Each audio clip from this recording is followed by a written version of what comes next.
Good morning, everybody, and welcome to the January 30th, 2023 meeting of the Fiscal Management Committee. This is going to be a great meeting, and I am Lynn Harris, the chair of the committee. I love the work of this committee. I think it's exciting and interesting, and it gets to all aspects of the work we do to become the best school system we can possibly be. Let me start by introducing some of the people that are here with us today, starting with my colleague to the right. Good morning, everyone. Grace Rivera-Oben, District 1. And at the table, Brian Holt, Chief Operating Officer. And Seth Adams, Director, Department of Facilities Management. and we have our amazing staff member, Ms. Rebecca Gibson. And our colleague, Rebecca Smondrowski, who has just recently joined this committee, is not with us right now. She may be popping in virtually. She had a longstanding commitment that preceded her time assigned to this committee. So we will go ahead and get started. First thing, informational summary. Just a point of information, Ms. Rivera-Oben, any comments or suggestions to that summary? None from me. Okay, thank you. And then moving on, the first item of our agenda is a Capital Improvements Program CIP update. And we are all aware that the county executive's capital budget proposal came out and about 10 days ago, and the MCPS CIP request was not fully covered in that recommendation at this point. So part of what we're going to be doing now is talking about what those implications could be for our CIP budget. And got my handy dandy budget books right in front of me.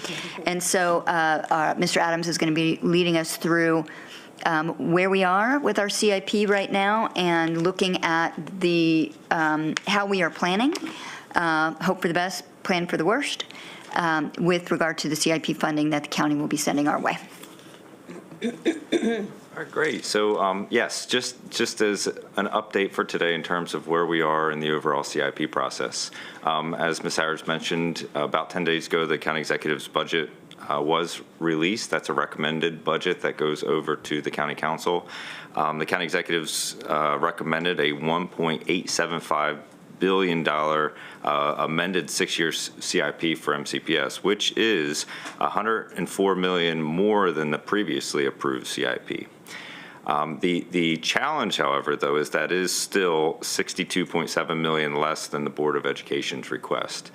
Just again to frame the steps involved in this process, the superintendent obviously has made a recommendation to our Board of Education. The Board of Education made a formal request to the county executive, and now it's moving through the process from the county executive trying to align all elements of the county, all aspects of different CIP elements to a balanced budget. In addition, we were also able to meet with the County Council Education and Culture Committee. That was last Monday. It was a really great conversation, really trying to dive into some of the nuances of our CIP and really starting to map out next steps. One of the things, obviously, that was identified is the fact that while the executive's budget is higher than our previously approved, obviously it's lower than the request, $96 million of those reductions are in the next 3 years of the CIP. So what that means is there's about $44 million increase in the out years, but in these first 3 years, it's a $96 million reduction. So as a next step of working through the process, the Education and Culture Committee did request a non-recommended reductions evaluation from MCPS staff.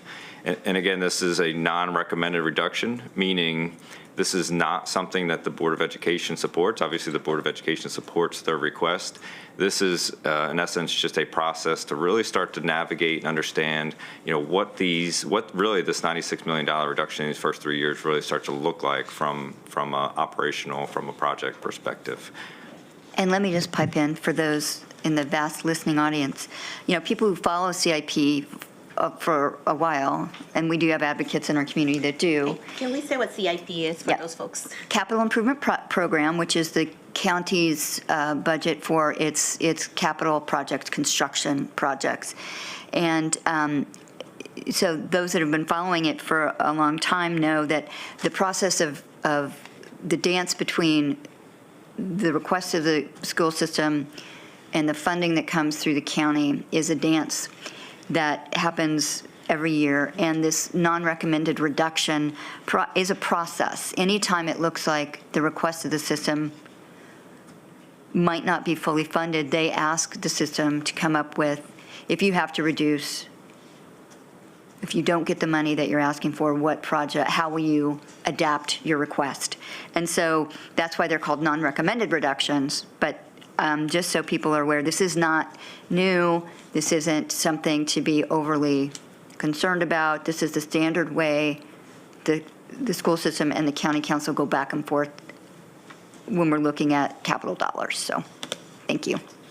And great point, and also just as an ad, the county council is the ultimate approver of the budget. So while it's a recommendation from the county executive, the county council has that ultimate authority to approve above the county executive's budget or below or right in line with it. So again, this is a really important process as we go through the next several months working with the county council, particularly the Education and Culture Committee.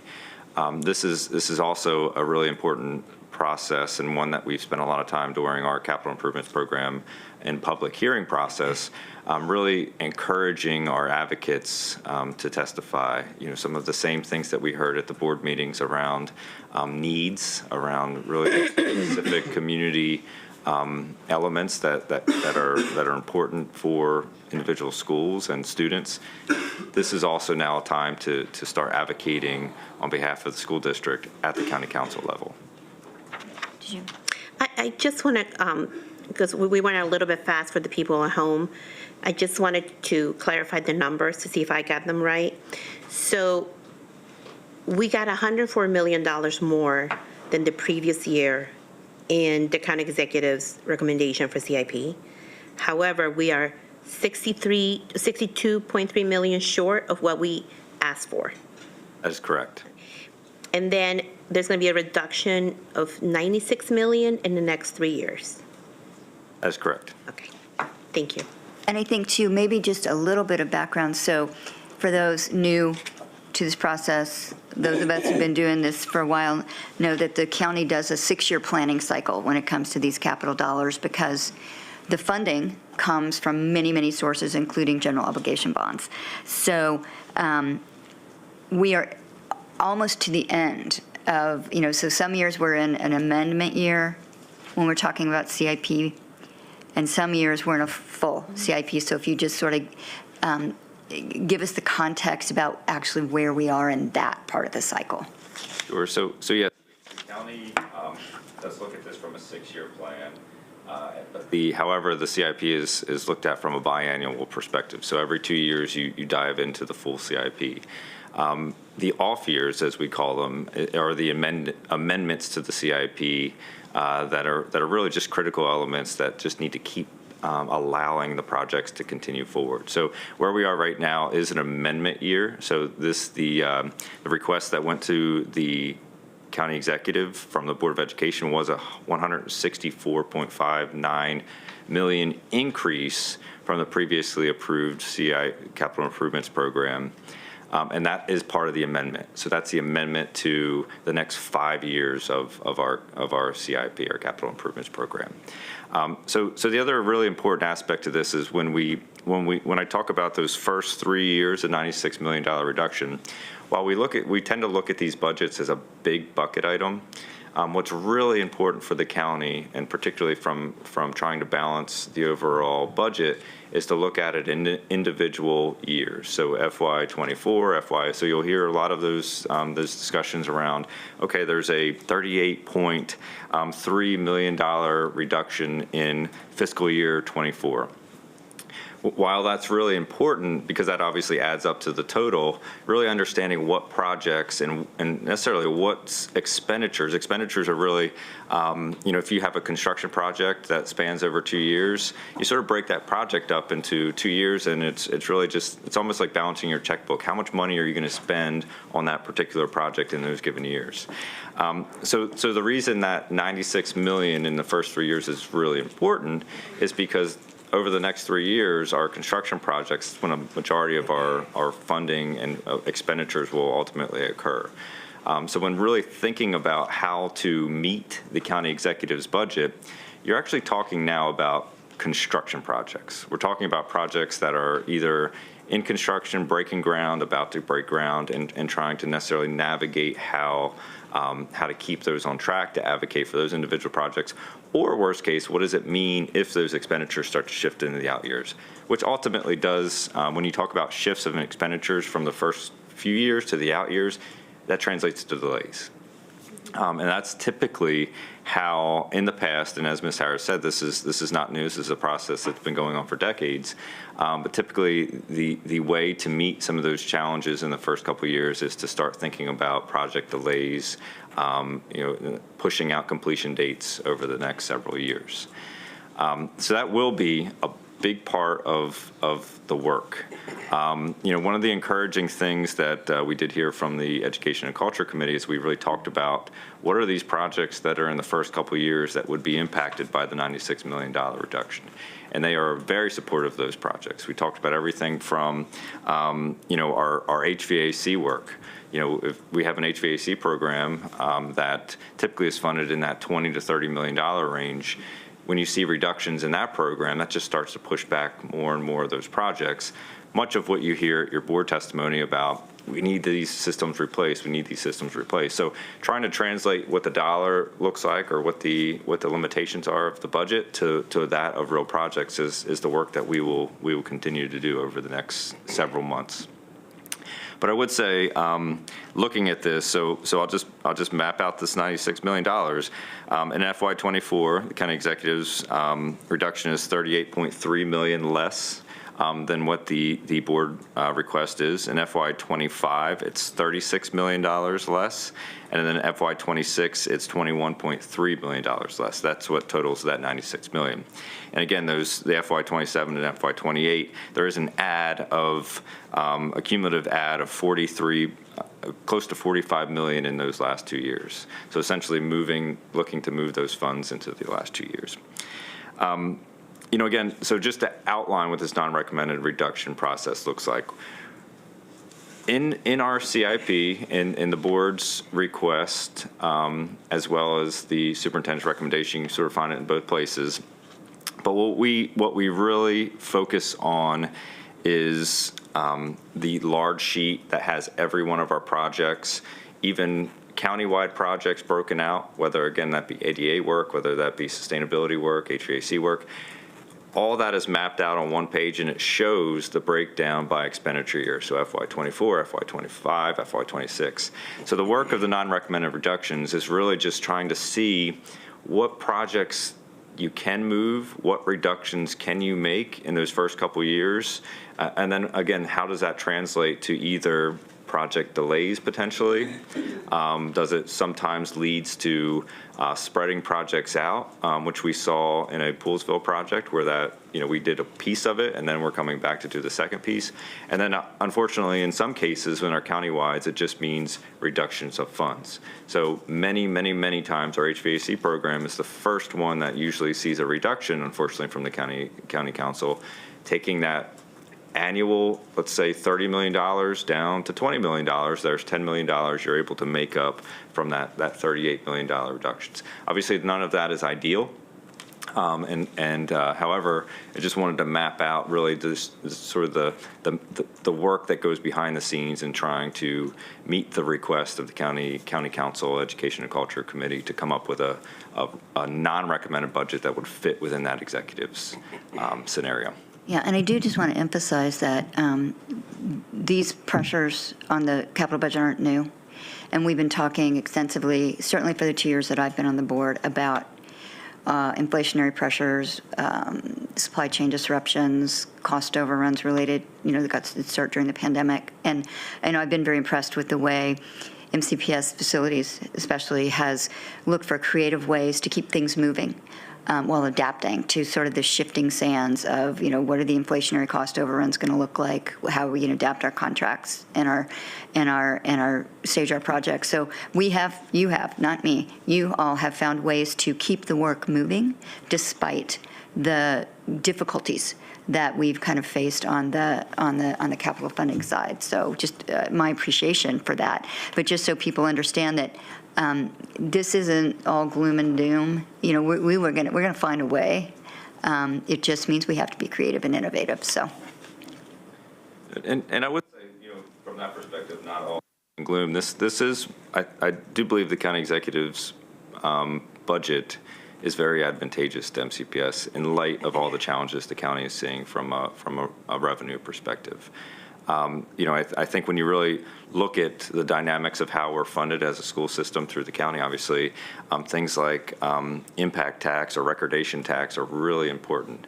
And when you see, obviously, what's happening in economies of higher interest rates and how that translates to less movement on the housing, and then ultimately what does that mean for recordation tax that comes to the school system, it is still pretty remarkable that the county executive has held the school system as a high priority by even increasing what was previously approved. So to your point, it's not all doom and gloom. I think there's definitely some things that we'll have to look at and navigate and work with the county council, but it is a good thing that we are seeing increases in what was even previously approved from the county executive's office.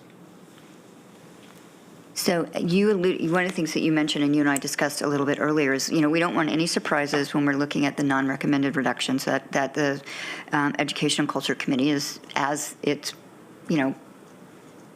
is standard operating procedure has done. So, and sharing those with communities so they can also, as you also already mentioned, sort of focus their advocacy for the county council. So just in the light of no surprises, what do you see as we think about the kind of non-recommended reductions that we will possibly need to be making if you're that far into the process? Today, I think we are very early in the process, but one of the things that I would say is that we're paying very close attention to the alignment of the capital budget and that of the operating budget.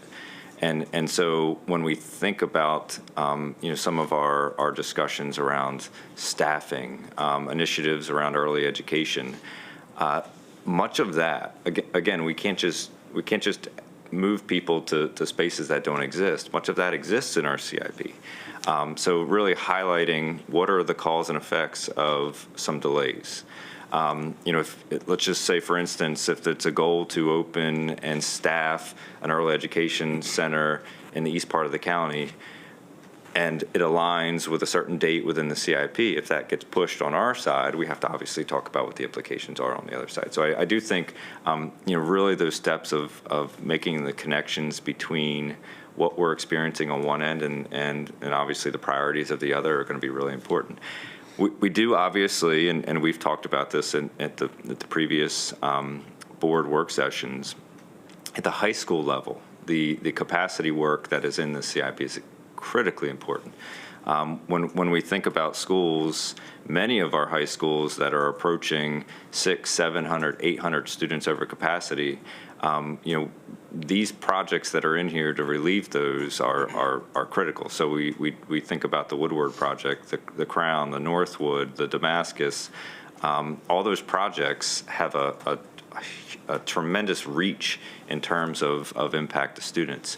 So again, we start to, when we work through this process, really understanding, well, if you had a year delay to, let's say, and again, this is hypothetical, a Woodward that impacts what is happening obviously at Walter Johnson, it impacts what's happening at Blair, Northwood, Einstein, Wheaton, and really just starting to understand, again, those impacts to students and what that means to the school district. So that's the work. It's not just moving money around. It's not a shell game. It's really understanding the impacts to our students, our staff, and our families as we look at some of the pros and cons of either delays or reductions along the way. Yeah, and I really do appreciate you highlighting how the CIP and the operating budget need to align and intertwine, because so many times our programmatic planning, which falls into our operating budget, has real CIP impacts, facilities impacts.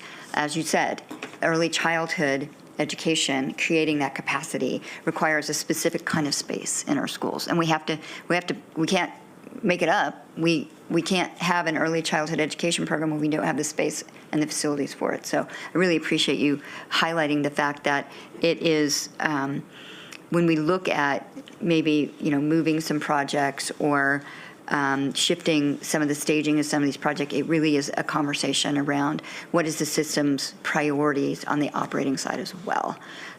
So, yeah, and I just, as a coming attraction, one of the things that's on the agenda for our March 23rd Fiscal Management Committee meeting is looking at the county's annual work around the spending affordability guidelines, which will also have an impact on how much money the county is willing to borrow to pay for capital projects. So could have a real impact on the size of the CIP that eventually comes through this process. So coming attractions.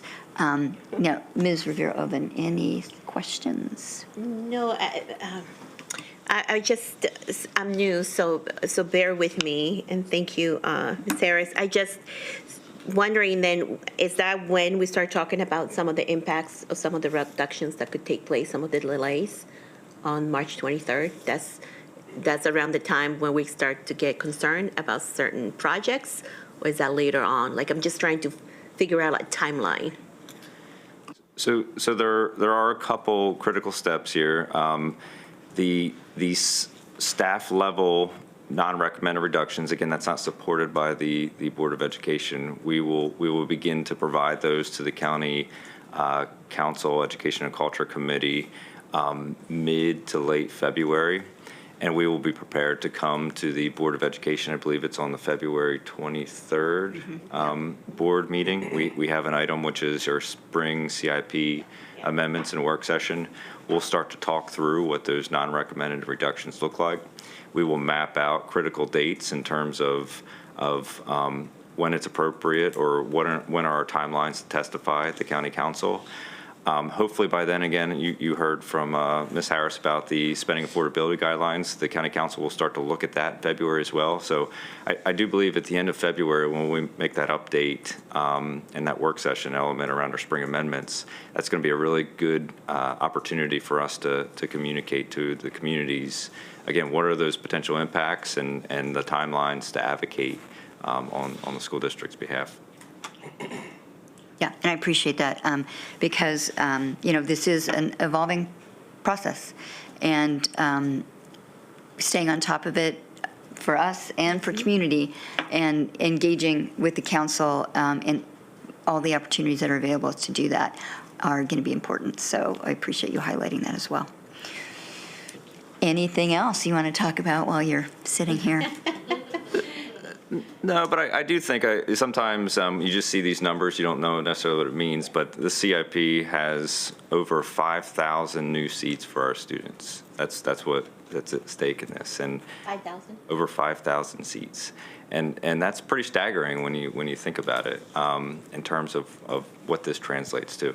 And that's just a portion of it, right? Not counting a lot of the programmatic elements that we're supporting, the ADA, the sustainability efforts. So.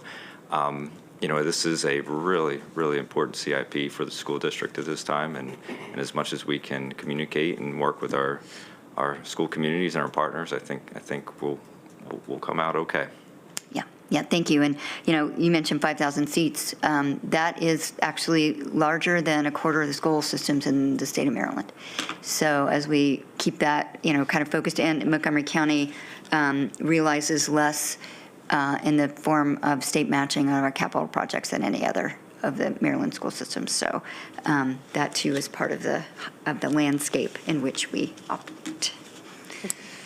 Okay, so I think moving on now to the next items for operational excellence, standing items, and just as a reminder or refresh, since I began chairing this committee in December 2020, we've made sustainability a standing agenda item on the Fiscal Management Committee because it's my firm belief that the Fiscal Management Committee has the duty and the opportunity as we align our work with the board's strategic goal of operational excellence to really look at all aspects of the work. And to me, the sustainability work is among some of the most important future thinking work that we need to do, whatever your interest. If you are interested in addressing the climate crisis front on, or if you want to look at, let's be as fiscally efficient as we can be, all of that combines, I think, in the way we are handling our sustainability work. And I have to say, as someone of my generation, I feel like we have dropped the ball on addressing the climate crisis. And our young students are telling us very directly that they see that and that they are ready to pick up the ball and they are ready to both partner in and drive the work that we need to do. So that's one of the reasons I love this part of the work of this committee, and letting, and I think it lets us, some of the sustainability work the system is doing is kind of quiet. You don't see it, and if we don't, and this is an opportunity to share publicly with people what we are doing and some of the things that people are asking us to do, and see how we're hearing that, and we are adapting our processes to the 21st century, and also to what we're hearing from the advocates and the allies.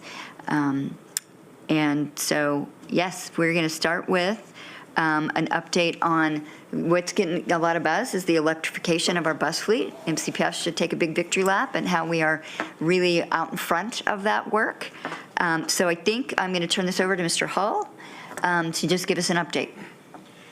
Great, thank you. And I know that Mr. Adams and the team have put some slides together, but before we get into that, I will just run through kind of where we are with our electrical vehicle purchases and our contract with Highland Electric. So we are about 2 years contract. To date, we have received 86 buses with another 240 scheduled to arrive, 120 next year, and 120 in November of 2023. And then another in 2024. So 120 next year, and then an additional 120 in 2024. Our average each day is we have about 60 of the electric vehicles on the road. We do anticipate seeing significant savings both in fuel and in maintenance from our new fleet. These buses will have a 13-year shelf life, and we will begin evaluating this year to see if we are realizing the savings both on the fuel side and on the maintenance side, to see if some of these objectives beyond reducing greenhouse gases are also being achieved. As I said, we've got 2 more years on the current contract with 240 additional buses committed to, and so we will be looking in the next year or so at what additional capacity would be needed if we continued to expand, both from a depot and a charging perspective, and also from a fleet maintenance and operations perspective. So that's kind of a very high-level overview of where we are with our current contract, and I will turn it over to Mr. Adams and his team to take us a little bit deeper. Sure. So I think it's a good time to introduce our Sustainability Director, Sustainability and Compliance Director, Ms. Lynn Zarate, who's going to walk us through some of the work that's been happening, as well as really give us an overview of our Green Schools program as well. Thank you. Next slide, please.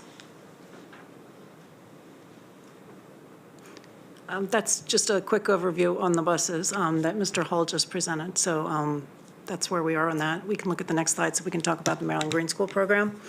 So the Maryland Green School Program is a program very similar to what is in many other states, but the Maryland Green School Program has actually achieved national recognition for their accomplishments as having an impact on the students and on the facilities. So it provides the students with educational opportunities It provides them opportunities to practice environmental stewardship and take those sustainable actions. It's customizable to the interests of the students and staff at that school and depending on the facilities that they have. But at the end of the day, the real goal is to make sure that they're increasing the awareness of our relationship of the humans with the environment, and obviously that impacts our public health and our society, and making sure that everyone leaves MCPS with that basic environmental literacy. So a lot of times I get the question, well, what does that really mean? What it means is that the schools have to submit a package that document their individual efforts in 5 different areas. They talk about what they've done in a curriculum instruction, and that's already embedded in the existing curriculum instruction. There are ongoing improvements being made to the curriculum, but there's already plenty of content and material in there. So that's an easy part for the schools to document. The teachers have to do a certain amount of professional development in it, but that makes sense, again, because if the teachers are teaching the content, it's good for them to have that professional development. And the last 2 categories are what kind of engagement has happened both at the student level and at the staff level, as well as what community partnerships have they fostered. So it's a simple package where they just have to collect evidence and put that into the package and submit it. So schools can achieve certification either primarily in that first year by looking at their past 2 years of activities, and then every 4 years they have to go through recertification to prove that they're continuing to have this culture in their school. And at some point, I think it's after 3 or 4 certifications, they become a sustainable green school, but they still have to continue to do those activities. Next slide, please. The purpose of this next slide is to talk about where we've been and where we're going. So as you can see, we really started working hard on this in fiscal 11, and we've tripled the number of green schools since then. So that is definitely an accomplishment, but it's an accomplishment with some, leveling off, and we're really need to, with this new policy, increase our number of green schools. That was a stated objective in the new policy. We are only at 43% right now. And that's an important number to remember as we talk about what the Montgomery County Climate Action Plan states. The Climate Action Plan set a goal for MCPS to have 50% of our schools by 2024, 3 years after the County Climate Action Plan was put into place, and a long-term goal of 100% by 2035. And again, remember that once you get certification, you don't have it forever. You have to maintain it. And there have been situations where staff have retired and, they haven't been able to recertify. So it's something that we're really looking at. How can we make sure that this is something that continues and continues and continues despite the people that are at the schools? Next slide, please. So we've been having internal discussion and partnering with external agencies to really look at what are our supports needed, what resources we have, and what other challenges we're facing. And we've actually brought on additional partners. We're working with the Parent-Teacher-Student Association at some schools now.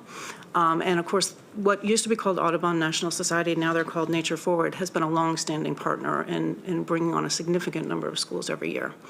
This year, we have quite a lot of schools to support in the recertification process. 35 of our schools are up for recertification. What we did was we took a look and said, okay, well, what is stopping schools from either certifying or recertifying? What can we do to remove barriers and support this? So professional development has been put into place, which is after hours, and teachers receive compensation for it. We looked at the models of some other counties in the school districts, and that's what the other counties were doing. So again, why reinvent the wheel? Let's look at what other people are doing and what's been successful. So that was one big thing that was implemented a couple years ago. We began to pay the application fee centrally as of last year because while it's not a giant fee, we felt that it could be a barrier for some schools, so let's take care of that centrally. This year, we have stipends for staff that are working on completing the application. We also have stipends for staff that aren't in a recertification year if they want to mentor another school that's never done it before, so staff can get a stipend that way. And last but not least, there's lots of other training from Mayo. It's called the Maryland Association for Environmental and Outdoor Education, but they actually have lots of other stipends and training available and support for this process. But bottom line, to reach that 50% goal, we need 14 new schools between now and the end of next year to be added. As of right now, we're treading water. We're staying where we are. We've got 4 new schools coming on board, but 4 schools are at risk of losing their certification because they have not yet been able to identify a person to take this on for this year. Applications are due on March 17th of this year. So there's not a lot of time. And some of those schools have been green schools for quite some time. And, that would be a loss for those schools. But the bigger challenge looking forward is we've got 105 schools that haven't even begun the process.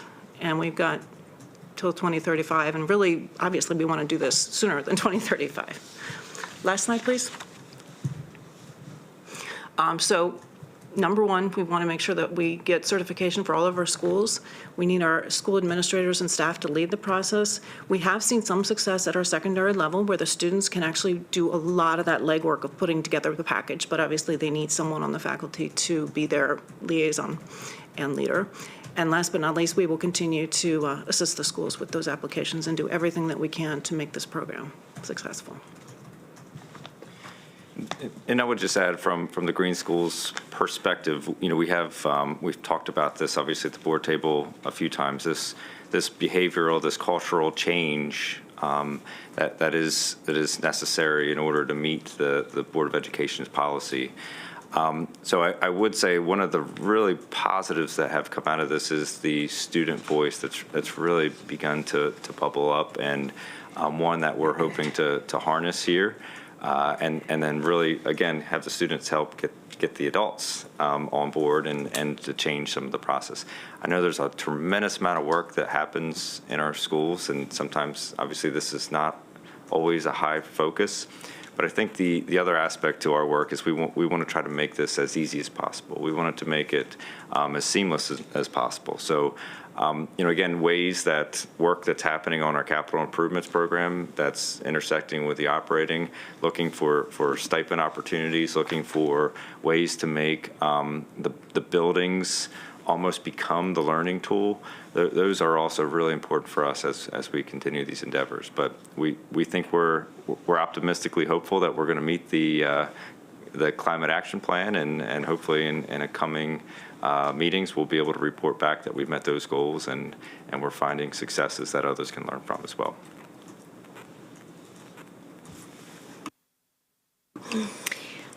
Thank you.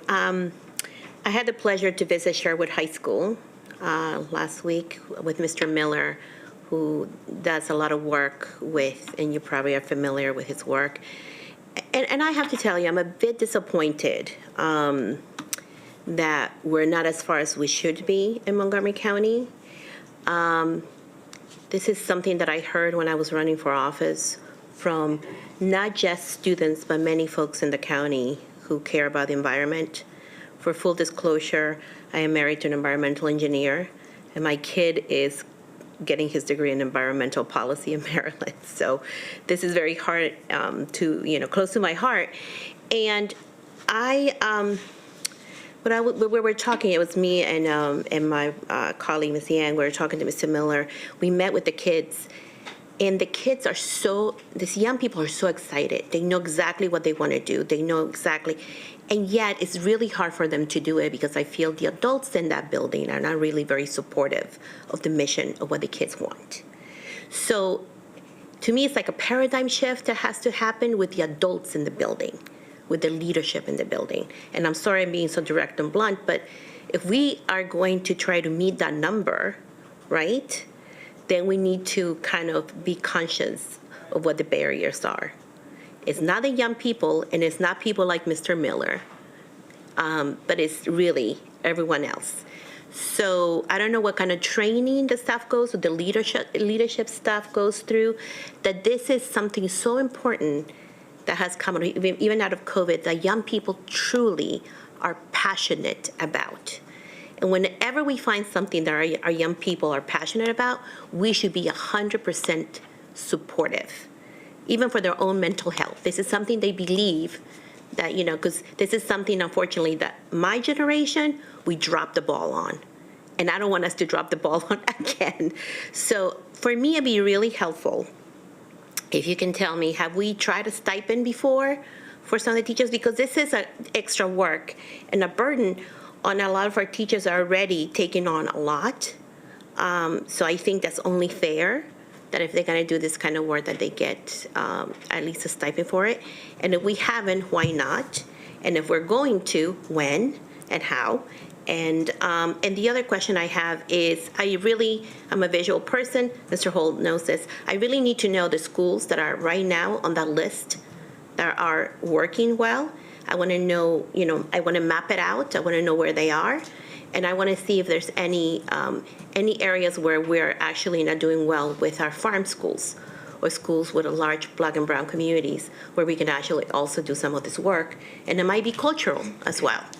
So I need that as well. And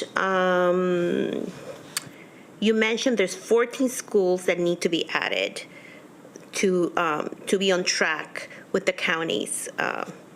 Again, what was it called? The counties. Thank you. And but we are about to lose 4.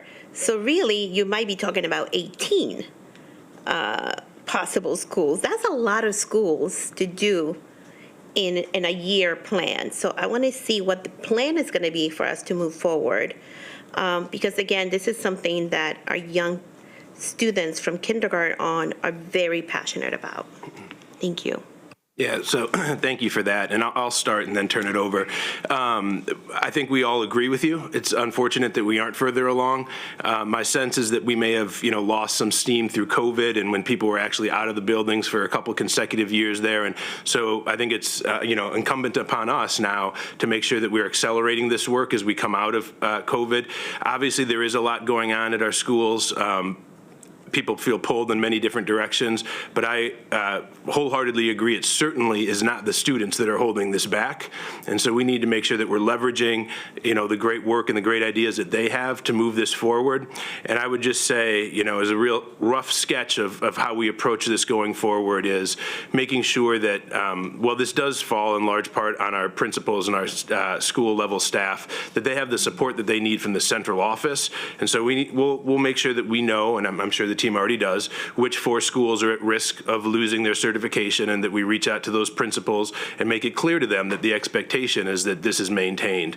Additionally, I think identifying, a couple dozen schools that would be ready to get the ball rolling on this to make sure that we're able to meet the short-term goal will be key.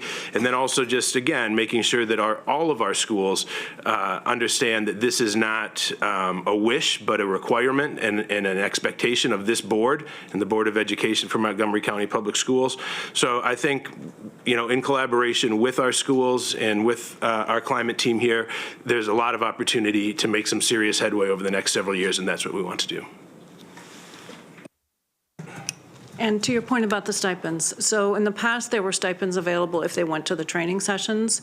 As of December of 2022, now we have those stipends available to the teachers who actually filling out the paperwork in a recertification year or a certification year. So, yeah, that was one of the things that we heard, well, I'm not getting paid for this, and, we wanted to make sure that they did get some kind of recognition of the hard work that they had to put in to do this. So currently, the teachers, our staff knows that this is available to them, that they know about the stipend. We've shared it through memos and through emails. We're sharing it today. Please give us a call if you need some more information about how to do the process. Okay, thank you. Yep. And we did do some quick look at the Black and brown communities and farms, and we found that there wasn't necessarily a correlation all the time. Obviously the PTAs aren't necessarily as strong there, so that isn't a resource available to draw on us. But we are also deliberate in reaching out to all of the schools and trying to really figure out what is their interest and how can we help them in something they're interested in, make it a win-win situation. So it's not a cookie-cutter approach that we take as we work with the schools. I truly appreciate that, because it shouldn't be. Because just something that works down county, not necessarily is going to work up county. And up county, we have the agri reserve. There's a little bit more consciousness about the environment and so on. So, and I commend you for that, because I think sometimes what we do is we try to duplicate the same programs, thinking that that's going to fit everybody's needs, and we forget about the geographic situations of some schools or proximity and so on, and also the makeup of the population that some of those schools have. So I appreciate that take. Well, in reality, we want to work with them on what they're interested in, right? Because if we can show them success in that area, then we can translate that into another area. And and I really appreciate all of this because I think we do have to have a major culture shift. We've talked about this for years in the context of we would have student advocacy around, why don't we have solar on all of the roofs that it would be possible to have solar on? What about green roofs? What about this? What about the other? And that's all ongoing work that we're doing. But you've often made the point to me, Mr. Adams, that, those are big initiatives, but it's just as important that we shift the culture in the building to reduce consumption. And, if you look at the environmental sustainability triangle, the first thing is reduce. Reduce, then reuse, then recycle. So reducing our overall consumption, that takes a culture shift. And I'll give a little bit of maybe a smackdown. Even here in central office at Carver, we have recycle bins everywhere in the building, and I can't tell you how many times there's a trash can right next to a recycle bin, and the recyclables are in the trash. That's small actions everybody can take every day. And one of the things that I love about so many of our environmental advocates, including our students, is focusing in on empowering people to know you can make small changes. And if each of us is making a small change collectively, we are making a huge change. So central office staff, put your recyclables in the bins. Shift that culture. We're making it easy for you. You just got to meet us right there at the bin. And I think, but that does get to the wholesale culture shift, and it's comprehensive in all of the facets of the work. Do the building services staff even know or understand? Even if you've got a culture in a school where people are actually appropriately using the bins, does building service staff reliably and effectively put all that where it should be so that the waste stream is separate from the recycling stream and it's going where it needs to go? That is just inculcated in the comprehensive nature of this work, I think. And we had the opportunity last week to meet with some folks from the Newark school system, and when I was at a conference in December and saw a panel about how they have just really made embracing sustainability is just part of the way they do business in that school system. And every school, and they're about a third of the size of MCPS, has achieved the New Jersey state certification, which is equivalent to our Maryland Green School certification. And we wanted to know how they did it. And the one thing they communicated to us was, you need students to drive the train. I'm like, box checked. We have got student energy all over in this system, ready, willing, wanting to be part of this work.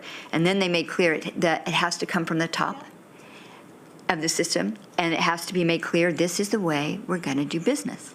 Shifting that culture, as you said, Mr. Hull, this has to be non-negotiable. But what we want to do is build excitement among our school leaders that this is so important, and you're committed to making it easy for schools to move through the process of becoming a green school, for buildings to do the work they need to do to really inculcate sustainable practices, and that work, there's energy there.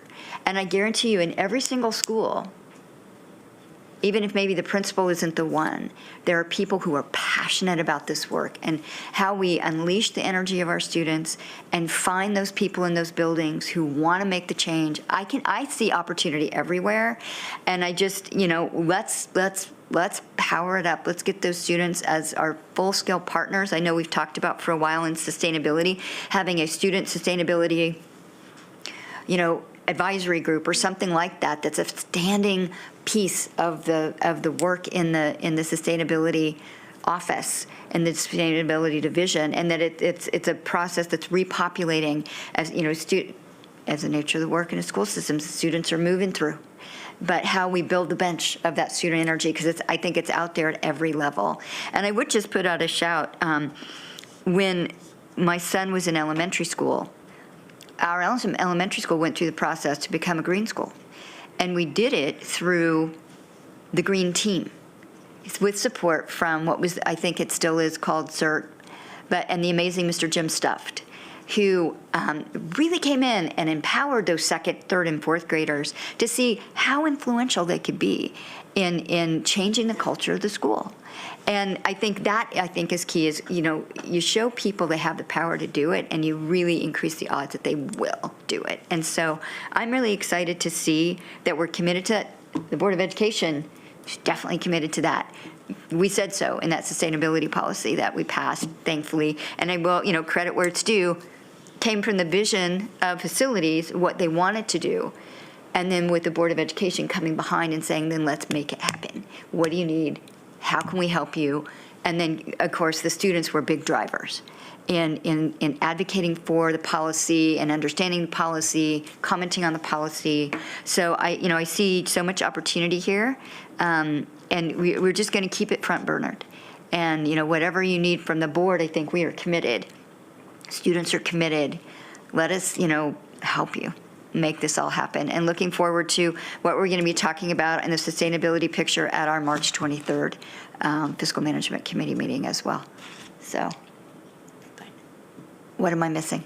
I just wanted to answer one more of Ms. Owen's questions that I didn't answer. You asked if we had any information available on the successes of our program. And actually, on our webpage, on our sustainability webpage, we do have the listing of the currently certified 91 schools.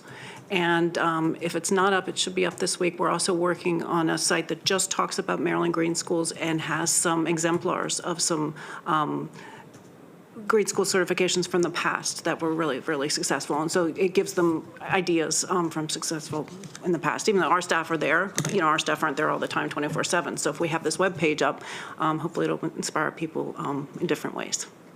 And maybe you can bring like one or two examples of that to the next meeting, because I think it's really important to highlight that kind of work. Just as we have issues and there's, things that are happening, I think it's so important to also recognize the amazing work. And maybe that would empower others who have not gotten, excited about this work as they should be, to do so. Because there is such a beauty and power when young people get together. And there's so many community partners who are truly committed to working with our youth and our schools. And Montgomery County, thankfully, is rich in that. So if you could do that, that'd be great. Yeah, lots of community partners out there. Thank you for pointing that out. And I just think, it does get to that culture shift of, we don't want people in our schools. We get this message, this is an expectation, this isn't an option. But they just think about, it's not one more thing I have to do, but this is something we get to do. Because there's real climate anxiety out there, and our students are telling us that. And, if we want to talk about wellness and being well, we are more well when we are in healthy buildings and when we feel like we are empowered to make the change, and we are not just victims of the climate crisis. So thank you very much for everything that you're doing. Very much appreciate it. Okay, next thing on our agenda, something that we've been talking about a lot in the context of our operating budget are staffing, K-12 staffing in schools, and how we are, and just give credit to Dr. Joftis and his time with us. He was really clear about asking those questions about what are the high-impact levers we need to achieve our goals around academic achievement and wellness in our schools, and also how are we making sure that the way, we are a people-driven business, and how are we making sure that we are making the most effective and efficient use of our human resource to achieve the collective goals of our school, and how are we recognizing that equality and equity are different things, and we are looking to be equitable in the sense that we are using our resources in ways that give each school what it needs instead of giving every school the same thing. So we had a lot of questions about how we allocate staff, how we allocate, what that annual timeline and cycle is like, and how we're working to be a little bit more adaptive and flexible, because we are so not a 1950 school system anymore, where pretty much at the end of one year what the next year was going to be like. Pretty much you knew who was going to be in your schools, and now we see our enrollment shifting and evolving throughout the year. We see high mobility rates in some school communities. All of that reflects on, what does that school need to serve its school community well. And so, that is part of the work that we're doing now as we become a 21st century, almost a mid-21st century school system. And how are we being really fluidly adaptable and nimble to meet those needs? And since we are such a people-driven system, that a lot of that evolves in how are we deploying our staff. So really appreciate your ability to come and talk about that today. And I will let you introduce yourselves as you sit at the table. Good morning, Fiscal Management Committee members. As Ms. Harris mentioned, we thought it would be important today to bring Mrs. Diane Gomez, the supervisor of our school and financial operations team within the Office of Finance, because some of the things that have been coming up at the board table as we discuss the budget are staffing, right? And some of the tenets that we abide by is that we are consistent with needs. But at the same time, we are flexible. And then one of the other big areas is, do we differentiate for staffing? And then finally, it's transparency. So we thought this would be a good opportunity to increase that transparency. As you know, our budget formulas are within the budget, but this is the face of the allocations and the staffing. So I wanted to bring Ms. Diane Gomez to present to us. I think we have a presentation. And yeah, we have a presentation as well, too.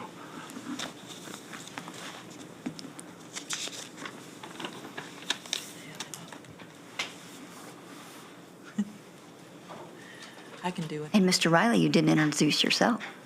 Oh, I'm Mr. Riley, Associate Superintendent of Finance, sorry.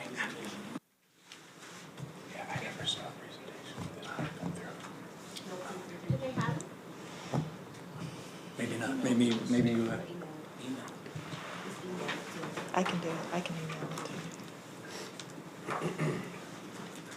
Just a little pause while we deal with some technical issues.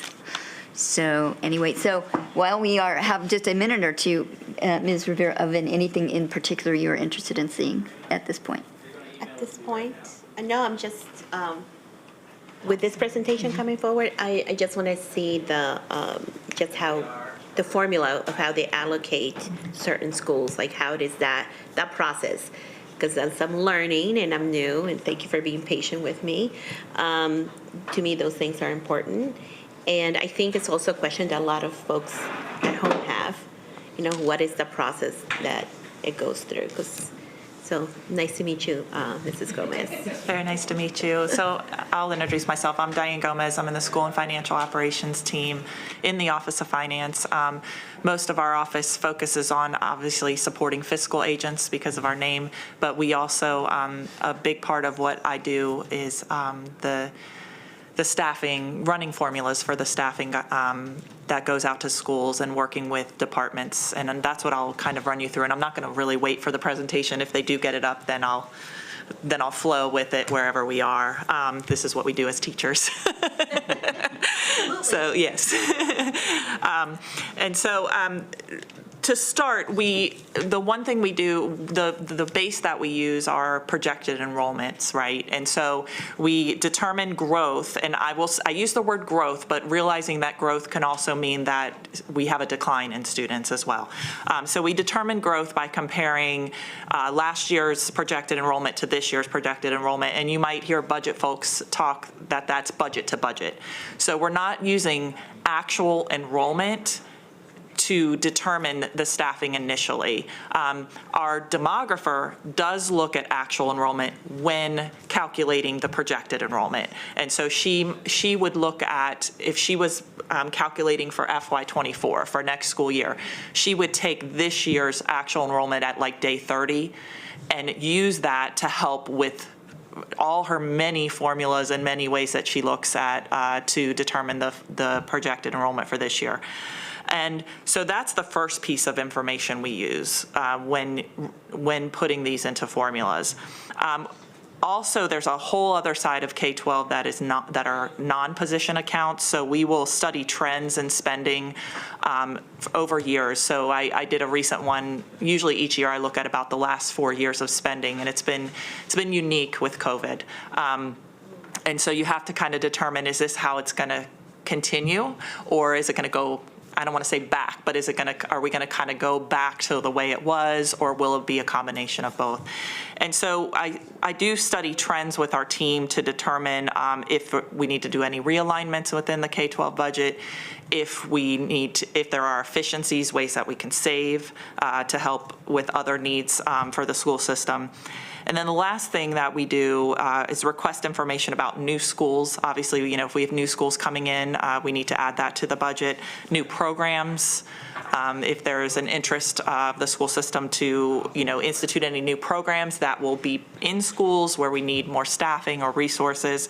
Expansion of programs is another. And then revision of staffing guidelines would be the last thing that we would look at. We want to make sure, especially with this last point, that we ensure the budget's being built to support students and to support programming in schools. Next slide, please. Just kidding. Yeah, okay. Just kidding. So I've heard Dr. Murphy talk about this at the first work session where we talked about Chapter 1. I just heard Mr. Riley talk about it as well. But it is very important that we focus on being consistent, transparent, differentiate, and flexible. I think the transparency piece for me is making sure that the staffing guidelines are out there, that people can view them, that people can question them, that people can ask about them and see them. And we are next one. And perfect. Thank you so much. And then for differentiation, that not only that we're just looking at farms rates, because that's a big factor that people look at, but that also we're looking at size of schools in that case, because you might have a very small elementary school where the lunch hour aid formula just doesn't work for that school because it doesn't give them enough time, even though they're a small school. And so we have to make sure that we're going through school by school by school for all of these positions. You might have that same scenario with the lunch hour aid where the recess area is really far away, so it just takes longer for transition, or you need more people because of the transition. And so if the formula spits out 4 hours, but we know the school needs 6 hours, we're monitoring that as we go through the formulas. And then the flexibility, this is something I'm always working on my end, and because we can be so guideline driven in the Office of Finance and say, this is how it is, this is what the guideline says, but really reaching out and listening to principals. But I really can't find I have this 0.2 ELD teacher sitting out there, and I can't get anyone in. It would really be better if I could give these hours to paraeducators that have availability, and allowing for some flexibility within the positions, because we budget obviously at a central level down to the schools, and it's zero-based to start with every year. But there are some principals that just have great ideas, and they're very creative, and they know what they need in their building more than I would sitting here. And so I try to get into buildings to talk to them about it, but also try to listen to them when they need some of that flexibility. Is it all they want? Probably not, but I hope that we can, work to be that way as much as possible. Next slide, please. So we start with the enrollment projections. They're provided by the Office of Capital Planning and Real Estate by our demographer, and we usually get those in mid-October. And then I've already pretty much done the non-positions by that time, because I know that when I get these in mid-October, I'm really going to have to do a lot of work because the staffing takes a lot more time. The enrollment projections for the next school year are then shared with principals in December so that they're aware of the projections. And I reach out usually to the Office of School Support and Wellbeing prior to that or the day of that memo coming out, because I really want them to notify their principals that memo's coming out, because we want them to compare. We want them to see, what are they seeing in actuals versus what's being seen as projected. And then we push that memo out. The Office of Capital Planning pushes that out, and And then principals can write in or talk to Mrs. Kara-Mehouse about their projections if they see a discrepancy. And then they may make some adjustments in like late January, early December, or early February with those projections based on those conversations with principals or based on information that I provide because I'm doing comparisons as well. If I see, for instance, that a fifth grade is gaining 20 students in a school with low mobility from fourth to fifth grade, I might say, what's going on here? Is there some, what is it that I don't know, or did you notice that this happened? So I try to look as well through my lens. And then the enrollment projections are used to build, obviously, the K-12 budget, determine initial staffing allocations, and then the initial funding also for material funding that we give out as well. And so just some quick data from this year to next year. Kindergarten is gaining 19 students budget to budget. And again, this is projected to projected. The grades 1 to 5 are gaining 197. We're seeing a decrease in middle school. They're losing about 521 students through projections. And then high school is gaining a little over 1,100, 1,152. Next slide, please. So once we run the formulas and we're ready to push out to principals, the staffing guidelines I'm jumping the gun, sorry. Staffing guidelines are first in the charts that you see in the budget book. So everyone can have access to them. It's pretty much every position in the K-12 budget. Again, I'm not speaking for special ed and not speaking for pre-K, but we do have some pre-K ELD within these guidelines, just so that they're kind of a one-stop shop for anyone that's looking. A majority of the staffing allocations are driven by formulas using the enrollment projections. We also use some other data sources. After applying the formulas, again, we go school by school by school for a lot of these positions. And then we do have some reserve for staff for some positions. Like obviously we know we're not going to hit the mark every time on the number of classroom teachers that go into schools. And so that is a reserve that we keep, and it's because of growth as well, not only because the enrollment projections might not have been what they need to be for that school, but also because you will have just some unknown growth or loss as well. We do have to go school by school because we have scenarios where, we have a reading initiative position, a reading initiative teacher position, and that's generally given to our non-focus schools because we want to make the reading classes smaller for first and second grade. You have that automatically in your focus in Title I because your class sizes are at 18.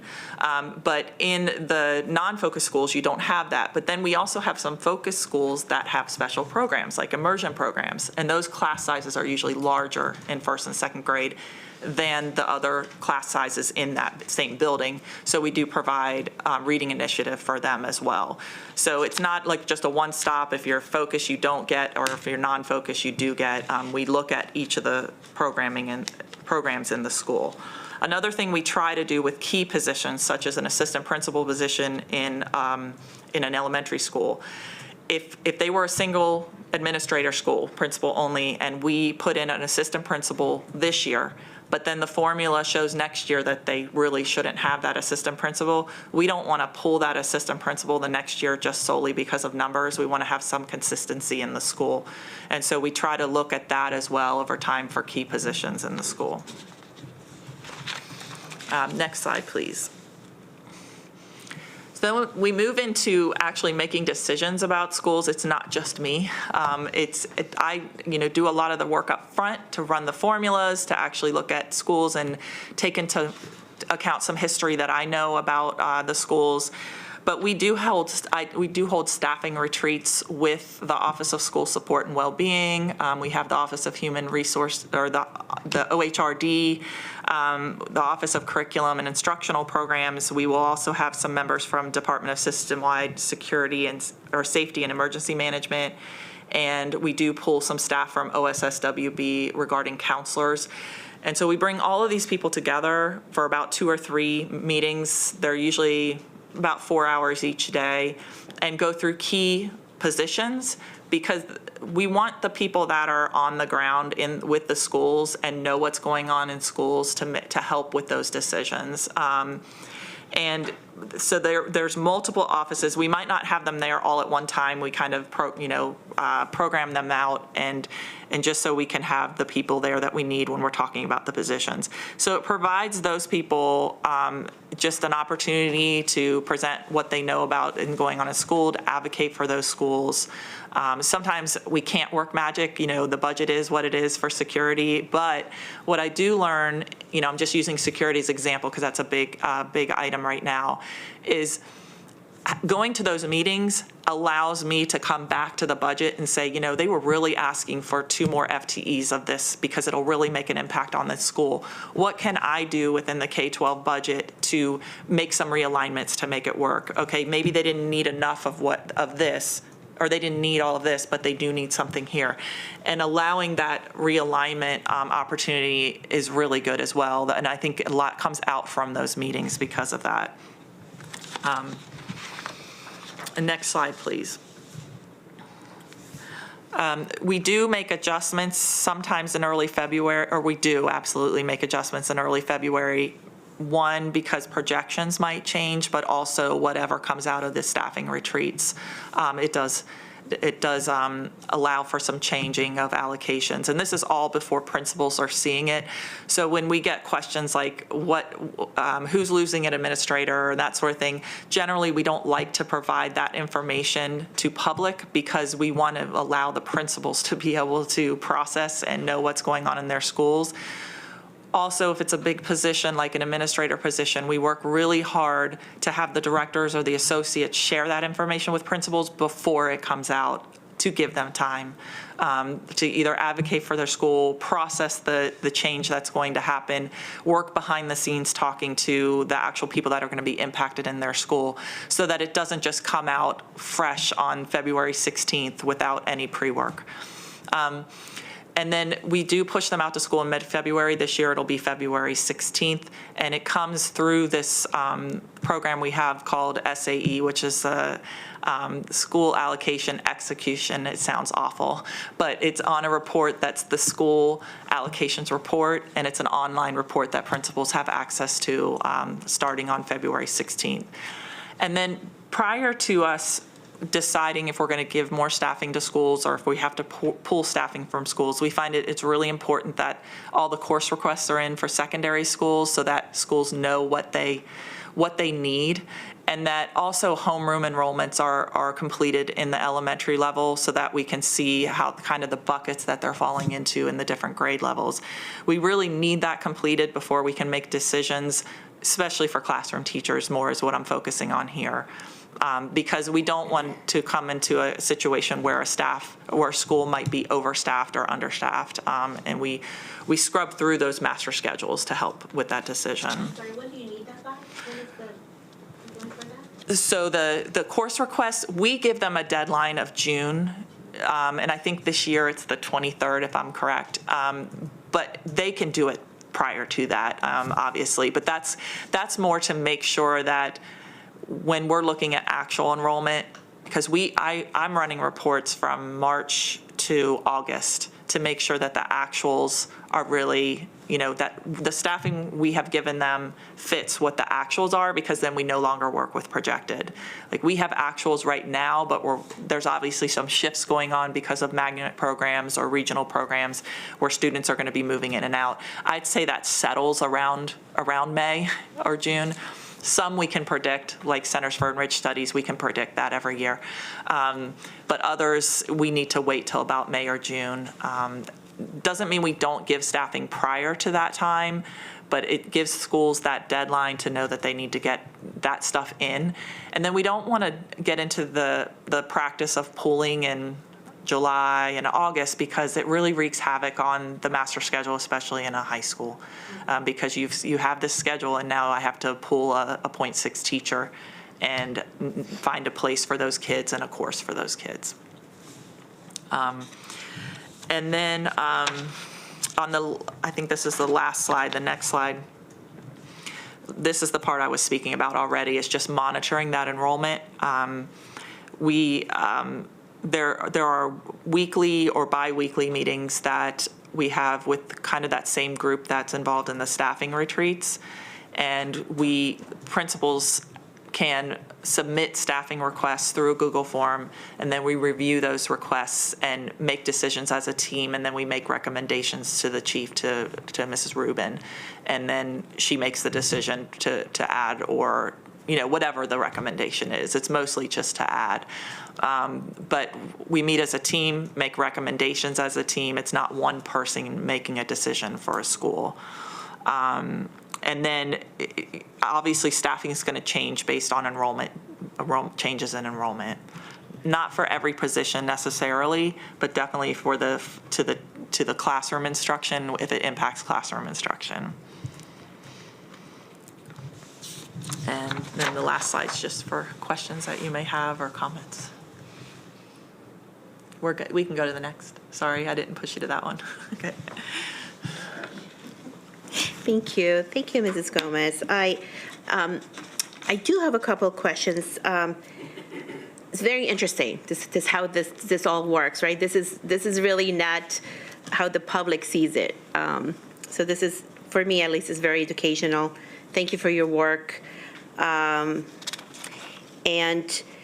a couple of things. You mentioned that the special ed population is not part of this formula. Is that something you do a separate? So that's completely done by another office, the Office of Special Education. And they run formulas similar to well, it's a little bit different because it's hours-based or program-based. So that would be another probably presentation that you would need with if you wanted to talk about special education. Good. So yeah, we can do that. And then the other question is, you briefly said LED, which is ESOL students. yes. And I'm wondering why are they not part of this formula? So they have a formula as well, the ELD teacher and paraeducator, and again, it's a different office than my office. It's in. Yeah, I'm just wondering why we have separate. I think it's a great question.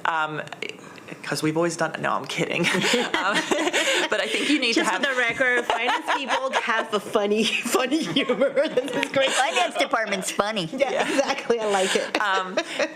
I think, one, it's expertise of the area. So I think, and it's just, and I don't know if Rob or Mr. Hall have I know, Mr. Hall, you're brand new to the school system. So, but it's been done that way, and I think it's the budget. It also relies on the budget. So it's all the school system's budget, right? But K-12 is just going to be positions within K-12.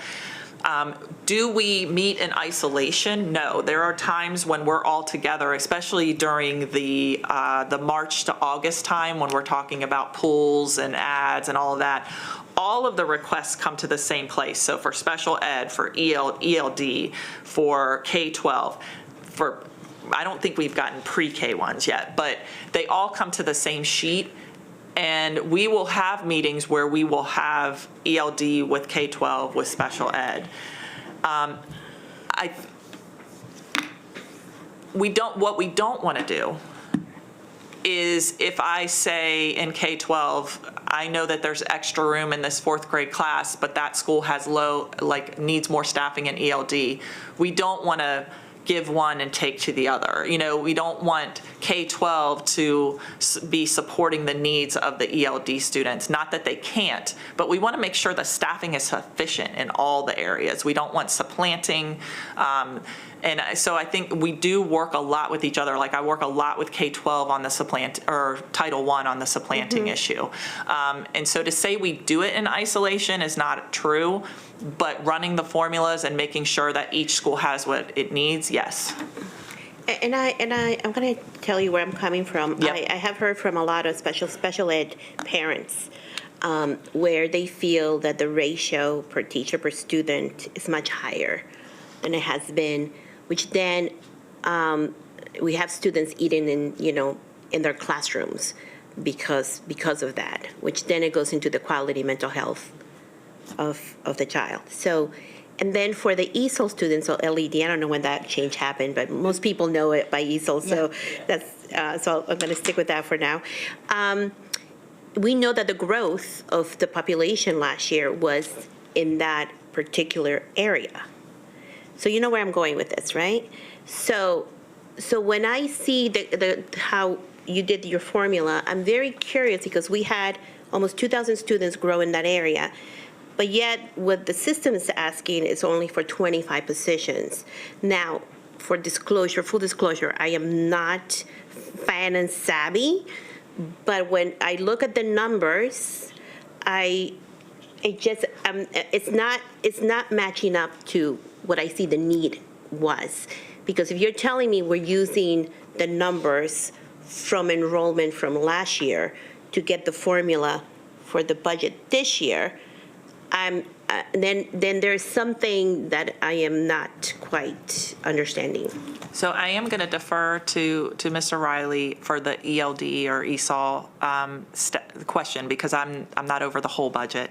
I do want to make clear that we're not using last year's, I'm not using last year's actuals to drive the next year. We're using projections, and it's a whole formula that we go through with the demographer. So I do want to clear that up. But as far as other parts of our operating budget that I'm not as savvy with, I would like Mr. Riley to address that. Yeah, and that is a great question. And I would like to have the opportunity to bring special ed staffing to our next meeting. I think that would be beneficial, as well as ELD as well. Like Diane mentioned, I think why we do it differently is the expertise in each of those different areas. Obviously, Diane knows K-12 inside and out. You'll find that same expertise when we talk about special ed and ELD as we go through that formula for staffing. So I think that'll be helpful and beneficial. And then you've been around here a little longer than most of us. The reason we do it that way is because? Well, I've only been in my position for 2 years, so that's why. Yeah, and like Diane said, I don't want to say same as last year, but there is, certain things, there are reasons why we do it separately. But like she said, we do come back, especially when we're looking at the budget in whole, where we stand with the different areas and the different staffing levels. I would really like to find out, because like Ms. Harris said earlier, we're not the 50s anymore. This is how we do it. There needs to be some evolution to make sure that we are committed to true equity for our kids and that we're doing it right. So it is a concern of mine. Thank you. And I appreciate that, and we certainly can ask our colleagues from those two departments to come and share as well. I will say, this is the third district I've worked in, and I've worked closely with many, many others over the years. This is pretty standard for how places do it. The budget team will do kind of the basic, and when they say K-12 staffing, they're talking about just this basic staffing, and then the different departments that specialize in EL supports and special ed supports will, have their own formulas that they then layer on top of these. But it really is one overall discussion to make sure that we're meeting the needs of our kids, and so we'll definitely look at that as a overall presentation going forward. Yeah, thank you, and I agree. I did make a note that maybe at the March 23rd Fiscal Management Committee meeting, we could talk about the staffing allocation process for our unique populations of students.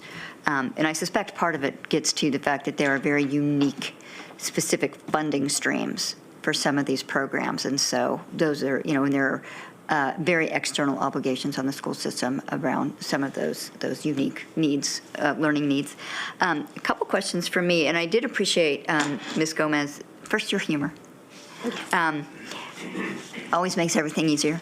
But that you sort of highlighted the area of work in four major categories. We look to be transparent, we look to be able to differentiate our staffing, we look to be consistent, we look to be flexible. So just a couple of, talking about the transparency piece, and you went through the process and you talked about, how we start to forecast needs, and then the staffing retreats, and then initial allocations go to school-based administration in February. And then that gives them time to kind of process, look, maybe come back with suggestions or amendment requests and needs, and that, before actually communities learn about what the staffing plans are for their schools in the coming year. And one of the things that struck me is when you were talking about the staffing retreats and then other conversations around staffing allocations, it did not sound to me like school administrators are much involved in those conversations, except for sort of 6 degrees of separation through their, director and that kind of thing. And can you help us understand how and when, the school administration teams are brought in to talk about the unique needs of their schools as they see it on the ground? So I'd say a lot of those conversations go on between the school administrators and the directors and associates that are over those schools, and they are there to advocate. If you come to a staffing retreat, you will see that they are there advocating for their schools. And like I said, let's say we have a staffing retreat at the end of December and we learn that a school is going to lose 2 classroom teachers, like an elementary school is projected to lose 2 classroom teachers. That director is going to go immediately to that principal after that meeting and say, this is what's projected. Can we talk about this? Can we look at your enrollment? And they have those conversations, because what we don't want to happen is that the actuals really isn't telling the same story. And we don't want on February 16th, when staffing comes out, if that's not correct based on data that we have, or something is a little hinky with the projections, we want to make sure that those conversations happen then. Because sometimes it is, I am losing that amount of students, and that looks about right. And so those conversations happen kind of while the retreats are going on for those key positions.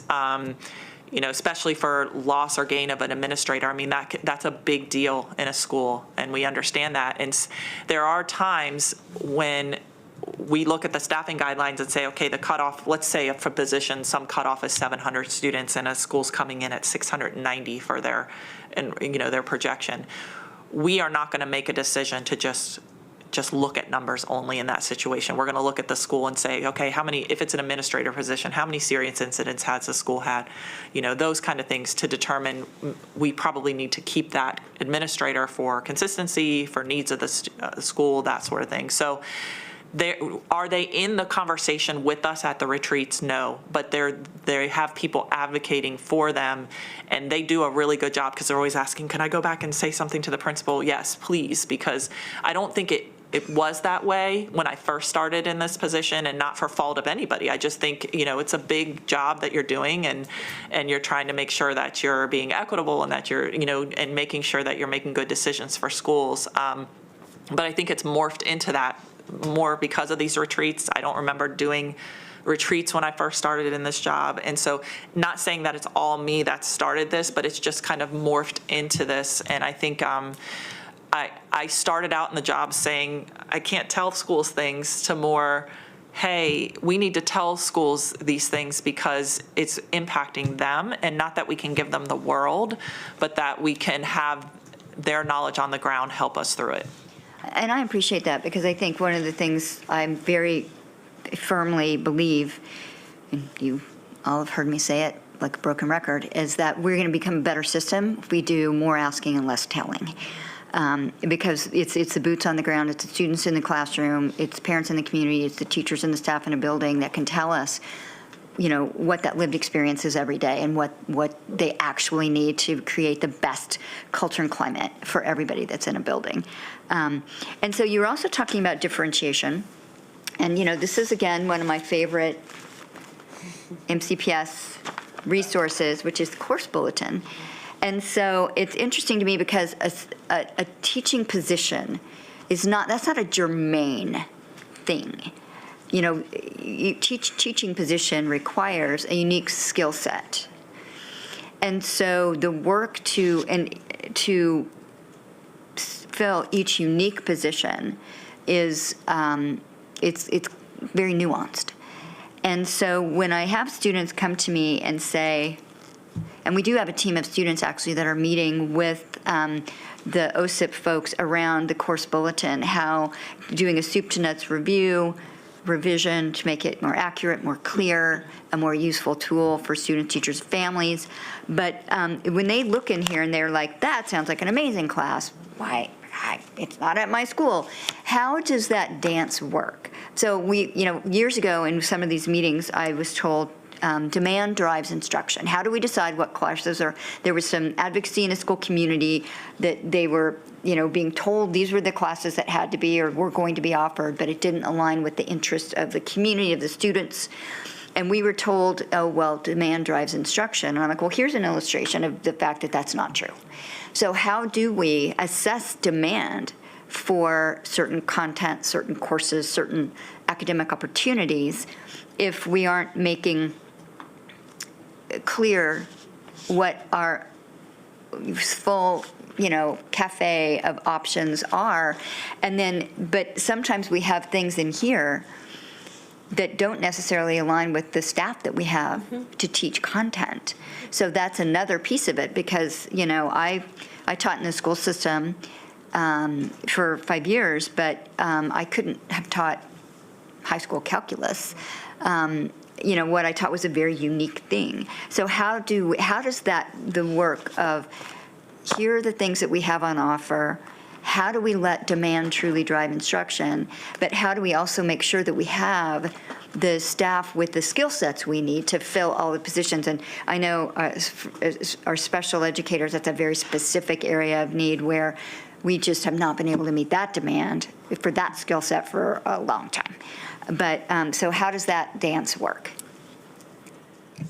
So I can't speak fully to the course bulletin and how we determine what courses are available at schools. I was a master scheduler for like 8 years in a high school. And so you did look at demand even at the school level. You would put out all the courses that were available that students would, and obviously there's certain courses students have to take, right? And so you make sure all those courses are available. You make sure, and I think too, as a principal, I was not a principal, I was an assistant principal, but you would look at the talent you have in your building.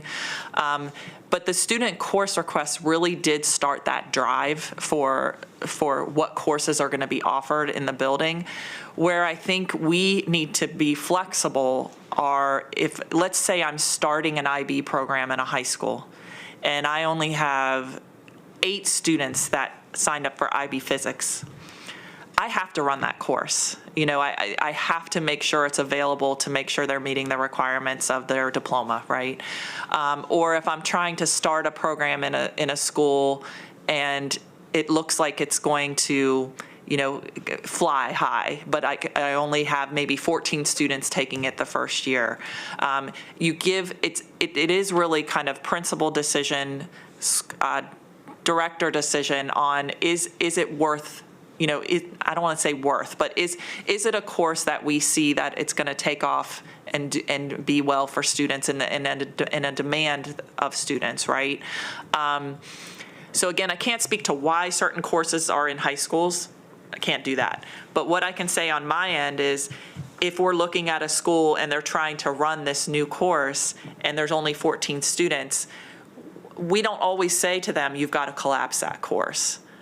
It might be that another course has a little bit higher enrollment to be able to start that course, or there's more positions that we can give a little bit more staffing to help with that situation. I don't know if I'm answering exactly what you're asking, but we are aware that those situations are going on in schools where they might be starting to run a program or starting to run a course, and we have to provide additional staffing, or we don't pull staffing because we see a class size of 10. We have to look at it just course by course and reason by reason.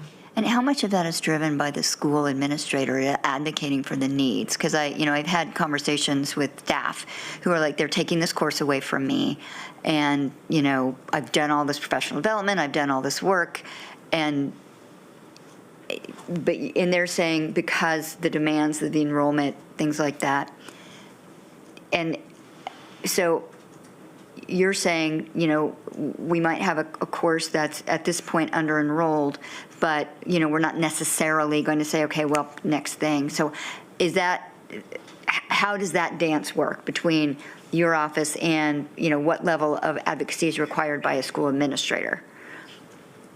So I would say I'm on the end of it because of most of that work's going on in the middle I would say with OSIP a little bit too, because if it's a program that they're trying to start, but also with OSSWB, with their director and associate, and with the principal advocating for the school.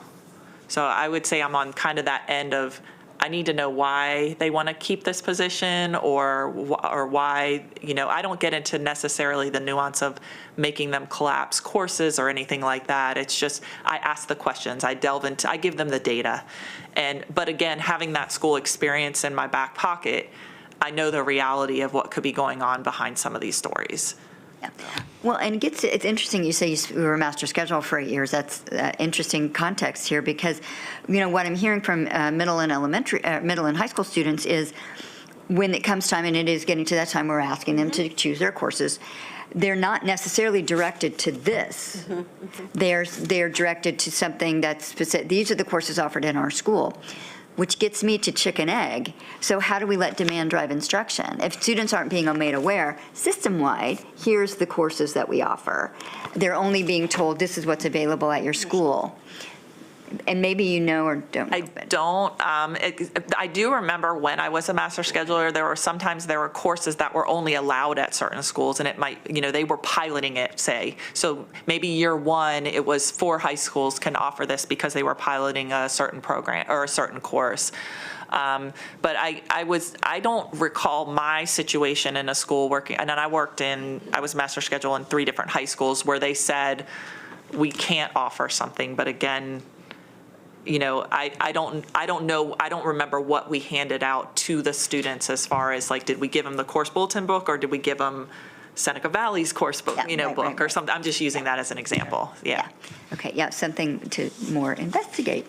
And then it's a question, and so are we only talking about school-based staffing here? Yes. Okay, so I had a question. Yeah, this, I guess, I actually had a question that went to more central ITSS staffing, but that would not be you. Well, ITSS at the high school level is school-based.